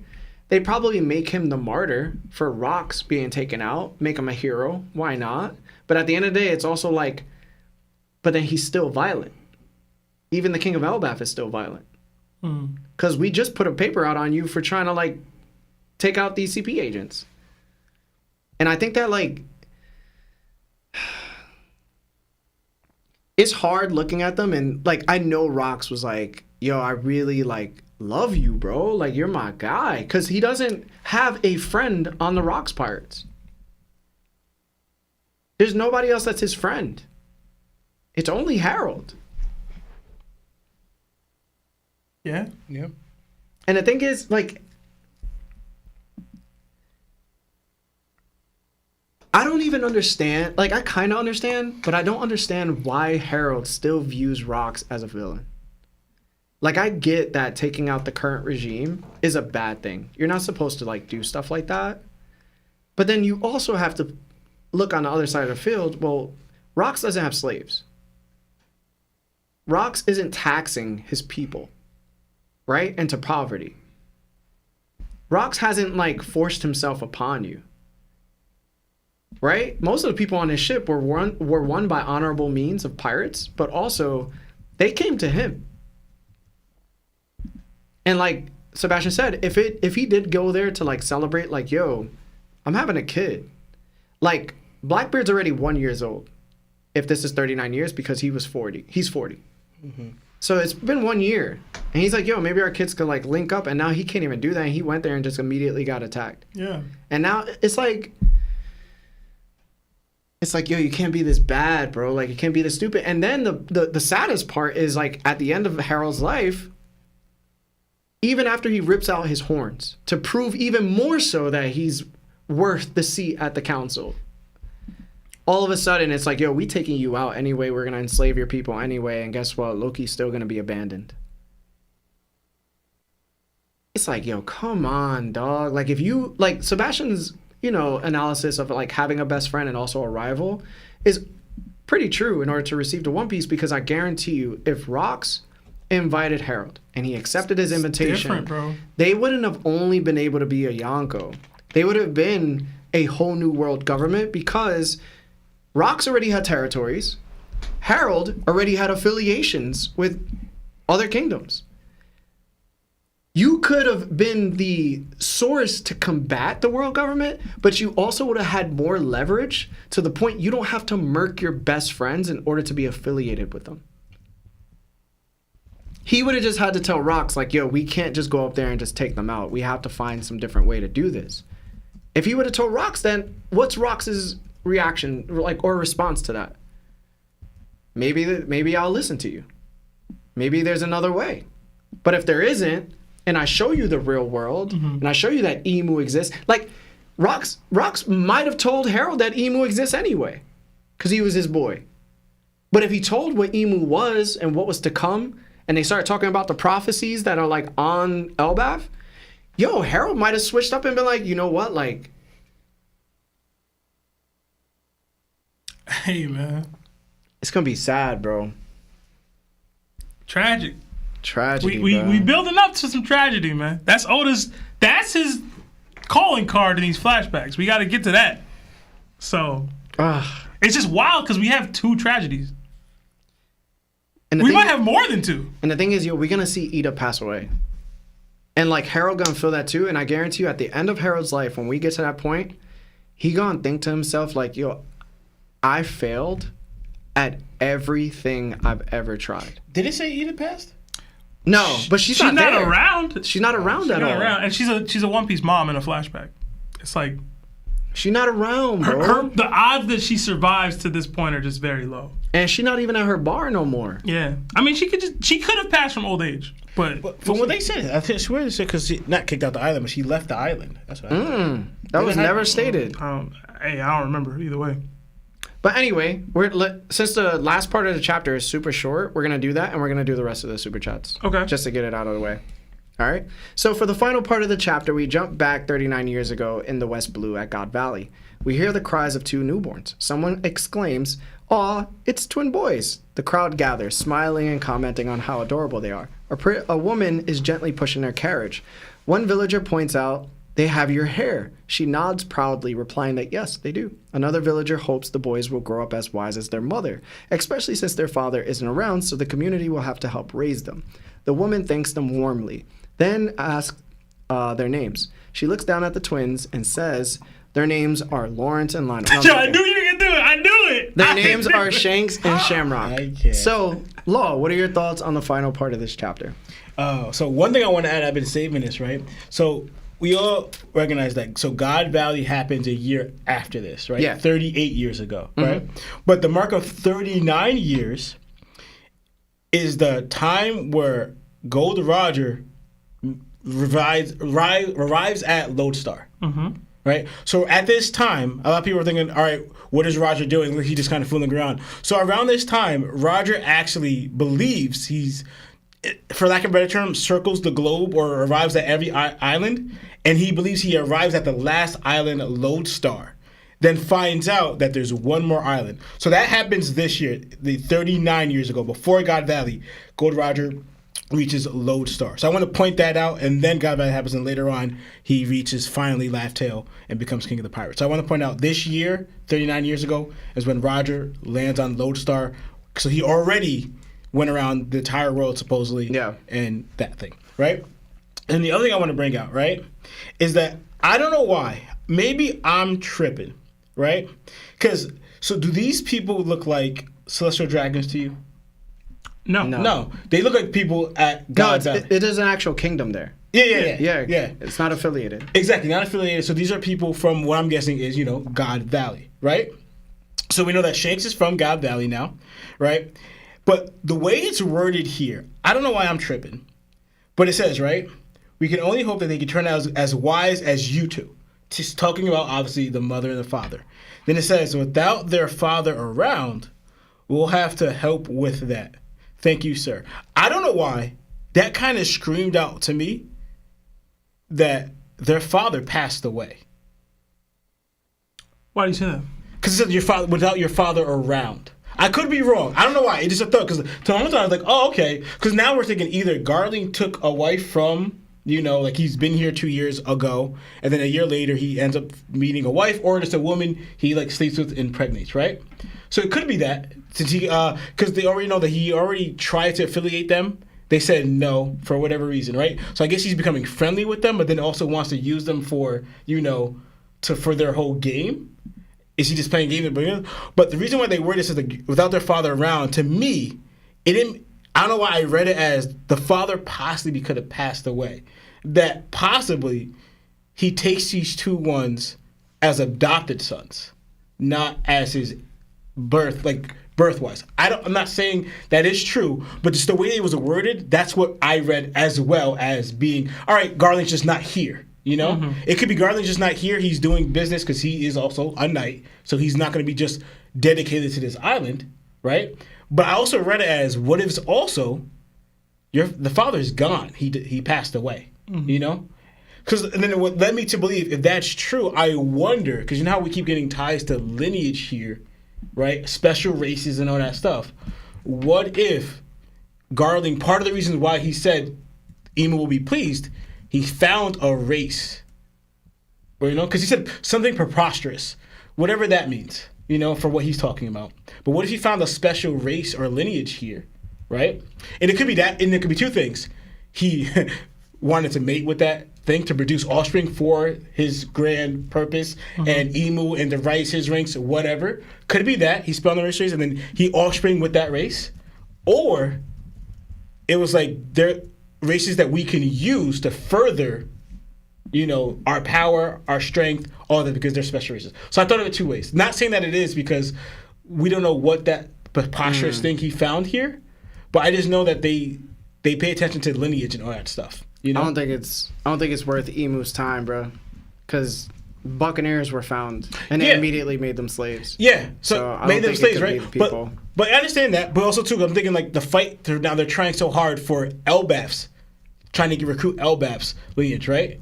But I'm thinking, I don't know what it is would be here too. But to me, it's I'm just trying to figure out another draw besides, because he mentioned resources, but also he mentioned culture, right? He mentioned culture. I said, why would you mention culture of all things for God Valley? Yeah, the resources stand out, but why you mention culture? And then something preposterous here. So I'm thinking, I don't know if that ties to this, what Shanks and Shamrock could possibly be. I don't know, right? Yeah. But also the tying in that their father's not around. I thought, in my playing around with things, is Garling not their birth father? I don't know. He should still be. I'm fine with he is, but it is that wording wise made me just think of that. So I just thought, I wonder if there's something else here besides from that. Because also too, if it's not a special lineage, they end up, it's probably the world government either disappearing or destroying it. So where's this thing that you wanted here if it wasn't a lineage that you could just take? Because if you got that, you took Shanks and Shamrock, Shanks ended up not coming, or you got Shamrock, whatever you wanted to. Why destroy it if what you want is here? You know? Mm-hmm. So I don't know. So I'm just like, what happened to God Valley? But I just sort of, because also too, right, shortly after we see, Shanks saying that, we see them to point it out. Because like, for example, I guess it's supposed to be a secret, you wanted to hide it, but we didn't get Blackbeard's baby birth, right? We got them two here at God Valley. Mm-hmm. Why? So I'm saying, is Oda telling us something here with the birth of Shamrock and Garlic? You know? And then Red Hair Wisdom, what they said here. Is Oda telling us something here? That's all I'm just bringing out with the wording wise. Is it possible? I just think it's just like, it's like going to Ohara and these people got like a crazy culture because they're filled with knowledge. There has to be something there worth Emu's time. Yeah. I don't think it necessarily depends. Because like Blackbeard's special, of course they know that. Yeah. Buccaneers were special, they turned them into slaves. I just don't think that there's anybody, like fishermen exist, fishermen slaves too, I think it's something races don't seem to be the thing. Yeah, races that's don't trigger seem to be the thing, Emu for real, sure. but who knows? Even the Lunarians, we took them out, Yeah. Okay, maybe. Yeah. Anything else? Law? No, that's it. All right, Sebi. I mean, Seb. My bad, bro. I actually do have a mini God Valley theory that sparked from this. I will get into that a little bit, but Shanks and Shamrock being born on God Valley is interesting to me. It fits Shanks saying he's from West Blue. Garling's willingness to conduct the hunting competitions on God Valley, even though his kids were born there, is wild. Yeah. So, assuming these are his children, did this man hunt down his own baby moms? Like, is that what you want? That's what I'm saying. Is that what we on, bro? Like, I ain't gonna be satisfied unless Shaki got a dot on her back too. Bro. Wow. That's crazy, bro. But if that's the case, he might actually be the most sick and depraved celestial dragon that we've seen. And it can make him a very interesting villain, but that's wild. Now, I'm going to get into my God Valley theory now. I don't know if y'all remember this. This is something that I talked to y'all about a while back, not on the pod, though. But I believe it's possible that God Valley is hidden on the Red Line. Sengoku once revealed that God Valley vanished without a trace. But what if the island didn't vanish at all? What if God Valley was lifted onto the Red Line during the incident and is still there today, hidden within the Holy Land of Mary Joie? In the throne room, Rox once told Emu he would return, and it's implied that he meant he wouldn't return alone. Later, in the Loki flashback, we see Rox actively gathering a terrifyingly strong crew and targeting 2 specific devil fruits. What if one of those fruits was Kaido's Uo Uo no Mi model Azura dragon? Because this fruit isn't just destructively powerful, it grants the power to raise entire islands with the flame clouds. And with an island comes not only land, but the ability to carry an entire army into the skies and straight into the Holy Land itself. On the very day the Rox Pirates collapsed, Big Mom handed Kaido that fruit. We know that the ability to use flame clouds isn't impossible to master quickly. Momonosuke, a child, learned it quickly enough to help lift Onigashima. So Kaido, even as a rookie user, could have managed to lift God Valley during the chaos. This would explain Sengoku's words, that the island vanished to the world below. But in truth, maybe it was relocated upwards, onto the Red Line and at the Celestial Dragon's doorstep. Why it fits. With Rox's ambition to be the king of the world, Rox needed to seize the symbolic seat of power itself. What better stage than Mary Joie? And it is my belief that he wanted to lift Pirate Island up, but may have been forced to pivot and have Kaido use the move earlier. The battle scale. Imagine Roger, Whitebeard, Garp clashing against the Rox Pirates and the Celestial Dragons and God's Knights right in their domain, not just on God Valley, but in the air and then eventually, potentially on the Celestial Dragon's homeland. That would make God Valley incident even grander and more dangerous confrontation, and fulfilling Rox's promise to Emu in some way. Now, Garling's preposterous secret. Garling claimed God Valley contained something preposterous even Emu would value. That tells me that the island is possibly housed there still. Becoming relocated to the Red Line, the Celestial Dragons have now inherited these resources directly, and whatever makes this island special is now improving their odds at domination of the world. Shanks once told Whitebeard he brought him the healing water from his hometown in the West Blue. But if Shanks was born on God Valley, picked up there by Roger, and the island was supposedly disappeared, how would he even know his hometown? Yes, Shanks may have revisited West Blue later, but we also know he somehow gained access to the Holy Land. If God Valley was hidden atop the Red Line this entire time, that explains how Shanks could maintain a connection to his birthplace long after it vanished from the map. Rocks failed, the crew collapsed, and the pirates scattered. But his move left a lasting impact. God Valley remained at the top of the world. The island didn't sink or explode. It was claimed by the Celestial Dragons themselves, merged into Mary Joie, and its hidden preposterous value became theirs to exploit. In short, Rocks promised Emu he'd return, not alone. By targeting Kaido's fruit, he gained the power to lift God Valley itself and bring an army straight to the Holy Land. Though Rocks was defeated, the island never returned to the sea. Instead, it remains hidden in Mary Joie, where its secrets still empower the so-called gods. The only thing I want to ask you Talk to me. is if this is an island that is filled with crazy amount of resources, then why would they feel the need? Why would they be like struggling to get resources from the Blue Sea when Dragon and them like totaled like their cartways to receive food and stuff like that? Why not just go to that island? Who knows if it still has the same properties because it's been relocated, but or if these resources help them in that specific way. Like that was for food and stuff. I don't know what this is. I haven't theorized yet on what the actual preposterous value is to Emu, because they said it was for Emu that he would deem it valuable. Not necessarily for the Celestial Dragons as a whole, but Emu specifically. So I don't know what it is. It could be Uranus. It could be literally anything at this point. I just feel like we might go to God Valley, not just in the flashback, but in the current timeline, because I think it could actually be at top of the Red Line right now.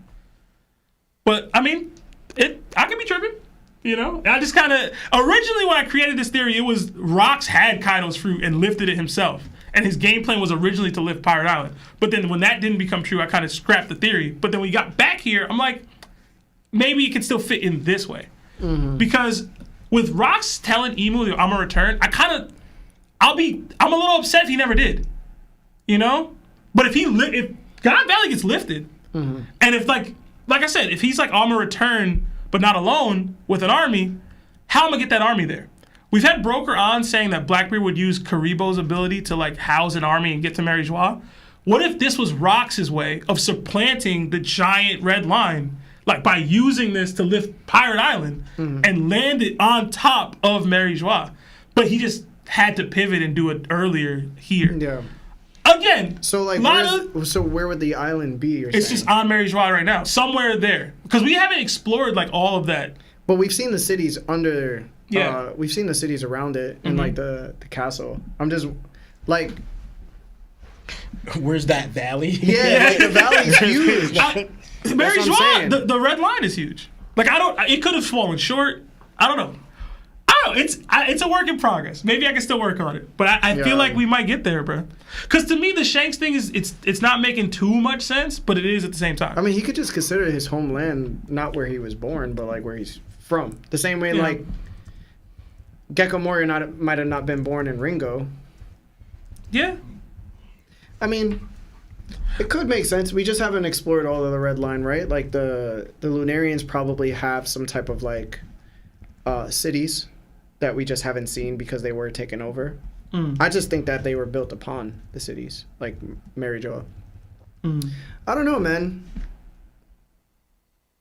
I think the resources part is what is holding me back. Okay. Even though like the resources, like Lawrence said, could be different, and over time, it might have changed.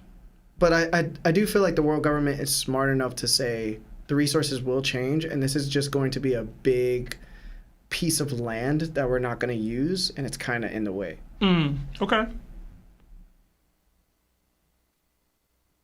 Or maybe they put like, no, it's not that big. I was going to say, like, you know, the ports that are at the bottom of it, that's probably like God Island, but it's split, and like the hands are still there. Hey, I don't know. I think like most people have thought the Lelucia thing like is what happened, but I feel like when it's the simplest answer, Oda goes the opposite direction for me. Like more often than not. Like if I feel like that's more complicated. Is it? Okay. Hell yeah. Because to me, because you're taking a person who just ate the devil fruit that day in order to spawn clouds and then be able to use it to move it from where it's in West Blue, the God Valley, all the way to the red line. Yeah. We seen Kaido only do it within Wano, and he had the ability for like. I mean, Onigashi was seemingly much larger than it is much God larger. Valley is. Yeah, granted. And he was also scrapping. But I get you. It's just a long way. Fruit, to get it all the way up there. Low key, the best example of how they would get up there would be Shiki. I just don't know if he could lift the whole island. But you get what I'm saying? What do you mean? Did he lift the whole island in the movie? I don't remember. He could lift the whole island. Why wouldn't he be able to? I remember him throwing ships. I don't remember. Yeah, I don't remember he lifted the whole island. You remember? He had like islands with like water falling down. They were like chunks flying. of land. I'm talking an island. How many rocks pirates you think they got? I'm just saying. Yeah. No, but I get it. I get it though. Did Shiki have the ability already? Who knows? No, he was flying. He was flying. Yeah, he was flying. He was flying in the chapter where he tried to throw the bombs. He was flying. Yeah. All right. All right. Guys, if you haven't liked the video yet, please like the video. Don't leave yet. We're going to answer some of these super chats. You have your take on the last part. Honestly, I really didn't have much, bro. Okay. I just thought Oda was like wild for this. This is the first time we've actually seen the mother of somebody as important as Shanks or even Luffy. For years, people have been saying moms don't matter in One Piece, and Oda just pulled up like, bam, still think that?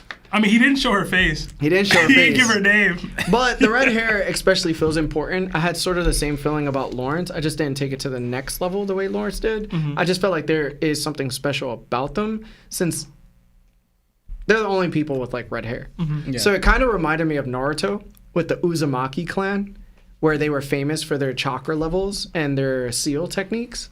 So I felt like there's a significance there, maybe, because there's only 3 people with red hair in the entire show.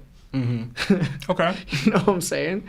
I just can't wait for the next chapter. I'm really excited. This backstory has easily been one of the best, if not the best.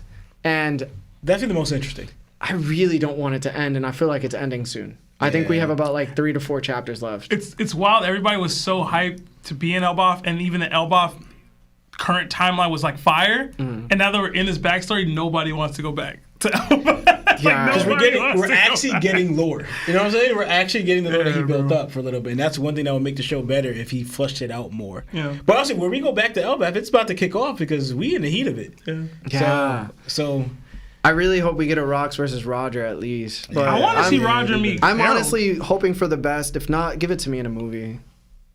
I really think I would love to go to a movie with all 4 of us and just go see it. Oh my god! If Oda goes into the I'm gonna start doing canon movie bag like the other animes out now, dude. JJK and Demon Slayer. You give us a God Valley movie, bro. Yeah. Yo, low key, you know what we should do? If we do another movie this time, right? We should let all the fans know where we're gonna be going to for the movie. I would be so down. all of us could just pack up the whole movie. We'd have to rent book out a the whole movie. Yeah, I mean, we ain't renting it out. We only get our tickets. Yeah, y'all gonna have to meet us out there, dog. That would be really cool, and then we could take like a really, really big picture. But yeah, Seb is doing a poll right now. My bad. But yeah, let's get the super chats. We got about 15 minutes left till the show is over. So we're kind of have to speed through most of these guys. Thank you for your patience, and hit that like button if you haven't already. We got 2 from Kirby. Can Moria's Seraphim read the poneglyphs? That would be wild. The Seraphim getting the ability? I said Moria. The Seraphim, though? No, that's cheating. That's cheating. That's cheating. Unless Vegapunk can instill memories.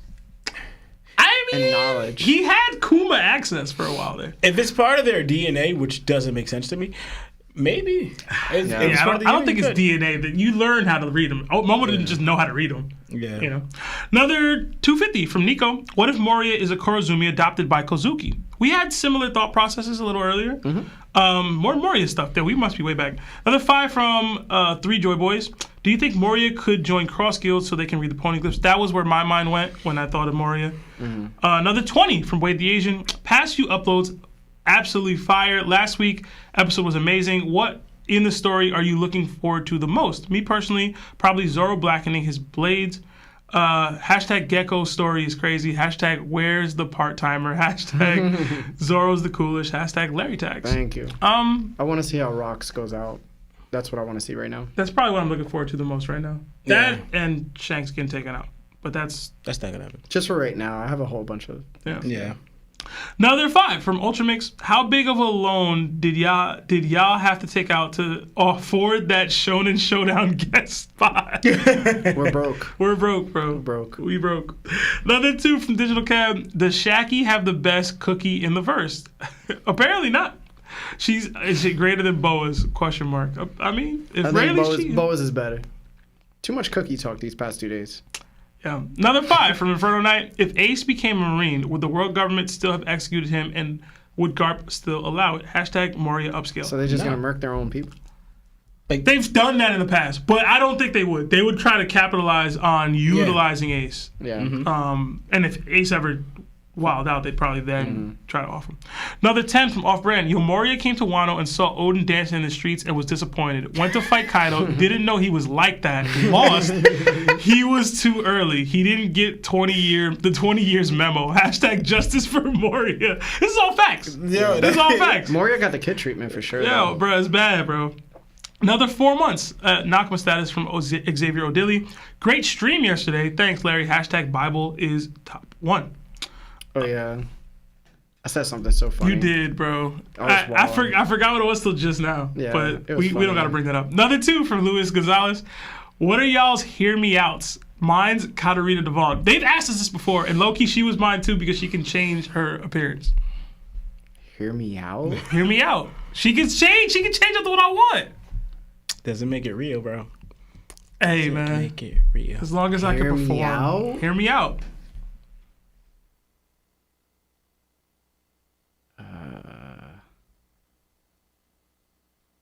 Sora when she was sick. Okay. That's you're a different type of individual. Yeah, what?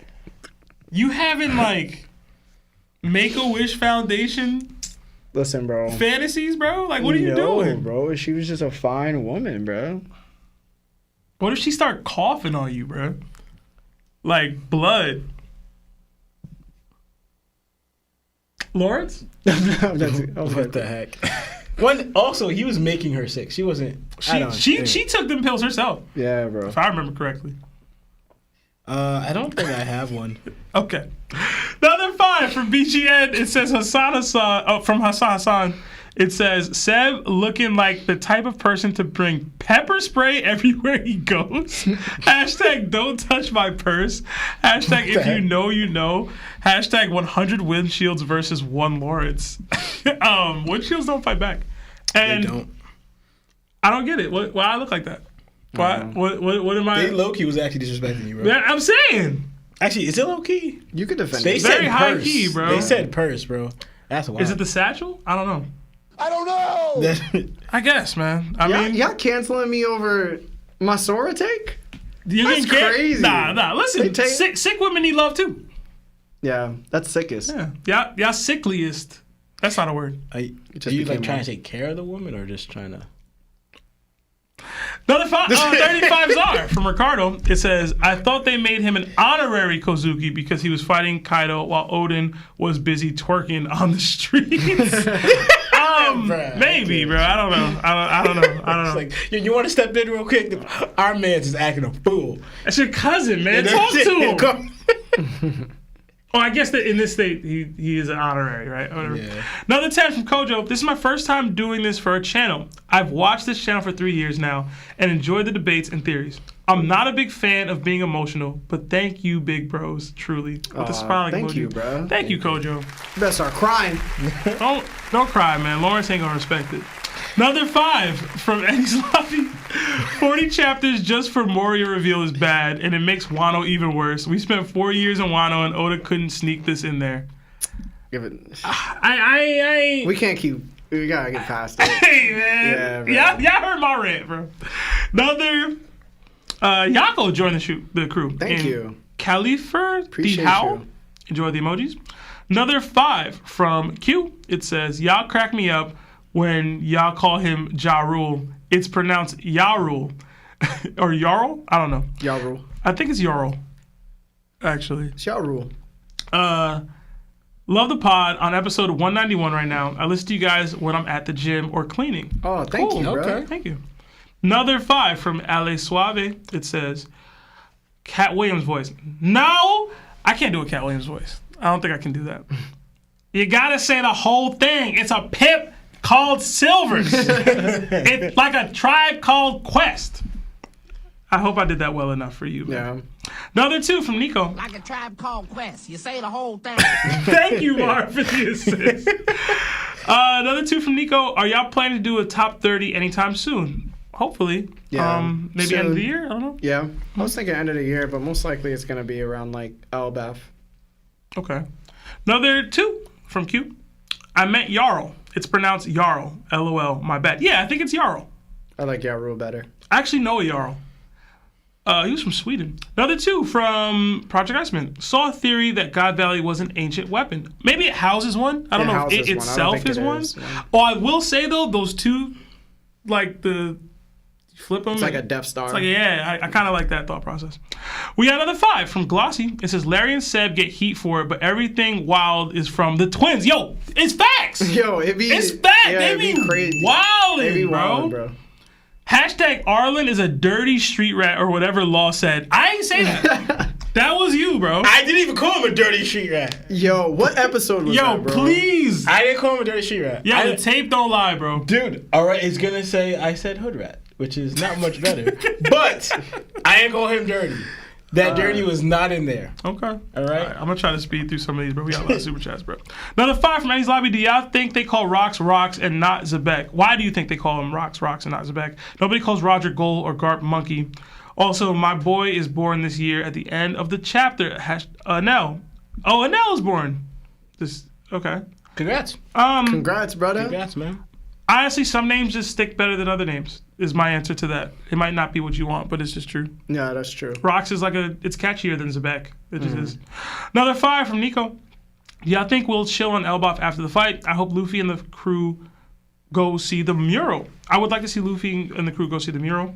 Also, will Luffy meet Shanks finally? Hashtag Finnish fans. Oh, okay. Shout out to our Finnish fans. Yeah. They'll chill after the fight on Elbaf. Yeah. And then they'll meet Shanks later. That'd be cool. Another 5 from Isaac the Vessel. Given what we know now, what are your thoughts on Harald pulling out his horns? It could be something about him regretting doing what he did. Yeah. It's going to be foolish. Attacking Rocks. It's going to be foolish. Another 10 from Starkey Dragon. At Larry, who would struggle in a fight more, Enel or Kid? Seeing how Kid can control over magnetism and Enel having electric-based powers, would Enel be able to control Kid or vice versa? Hashtag TOPT Monday. I think Kid. Enel. Would struggle more or the other way around? Enel would definitely struggle, but I think Kid would just lose. Okay. Another 2 from Lucky Roo. Hey, Law, we can't be cock blocking now. What we doing? Come on. Another 2 from Nico. Rocks, Rayleigh, and Shaggy playing with Larry's feelings. I feel it's true. Another 5 from Xavier. Roger peeped Shaggy was ill, then sees the love note, then realizes she got love sickness.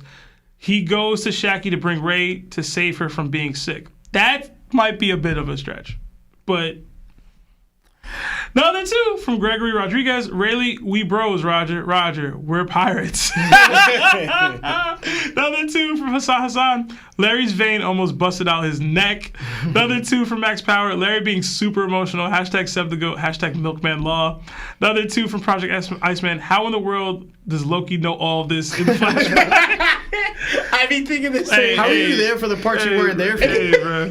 Hey, bro. Number 5 from Lucky Roo. Hypothetically, if Nami confessed her feelings for Luffy in front of the crew, would Sanji be an L Mans if he kept acting like a horn dog towards her? What are Luffy's feelings? I think we need that element. Another 2 from Morningstar. Yeah, you guys could be the eaters of the crew. What? Another 279 from Garbage D Fishman. We got this DDT back before Seb's hair. Hashtag watching it tough. What?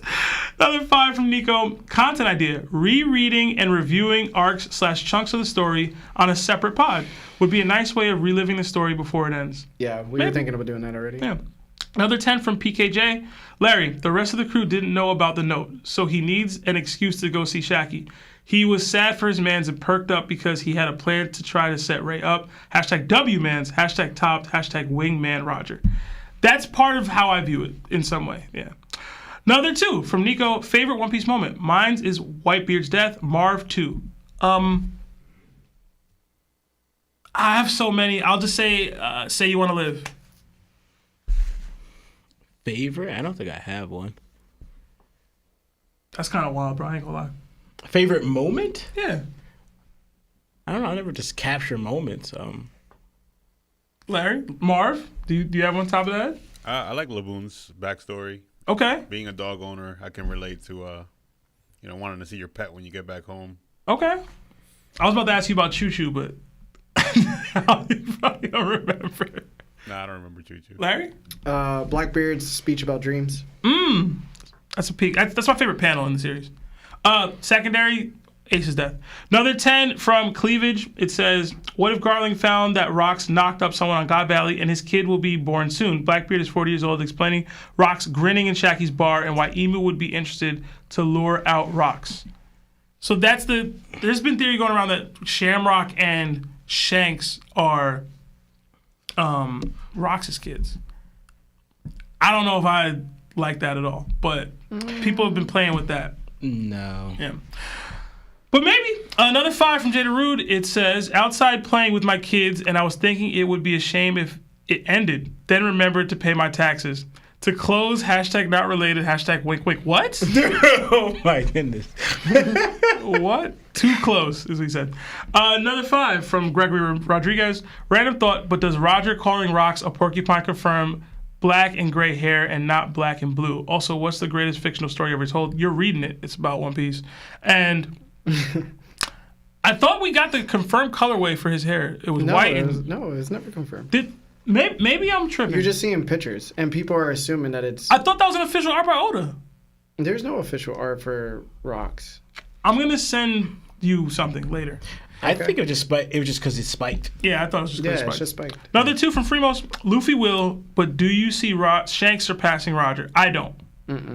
Another 5 from Diamond Life. What if Shaggy was babysitting baby Blackbeard and that's when the CDs pulled up? If Rox asked her as a favor, she put the baby safety first and didn't fight back.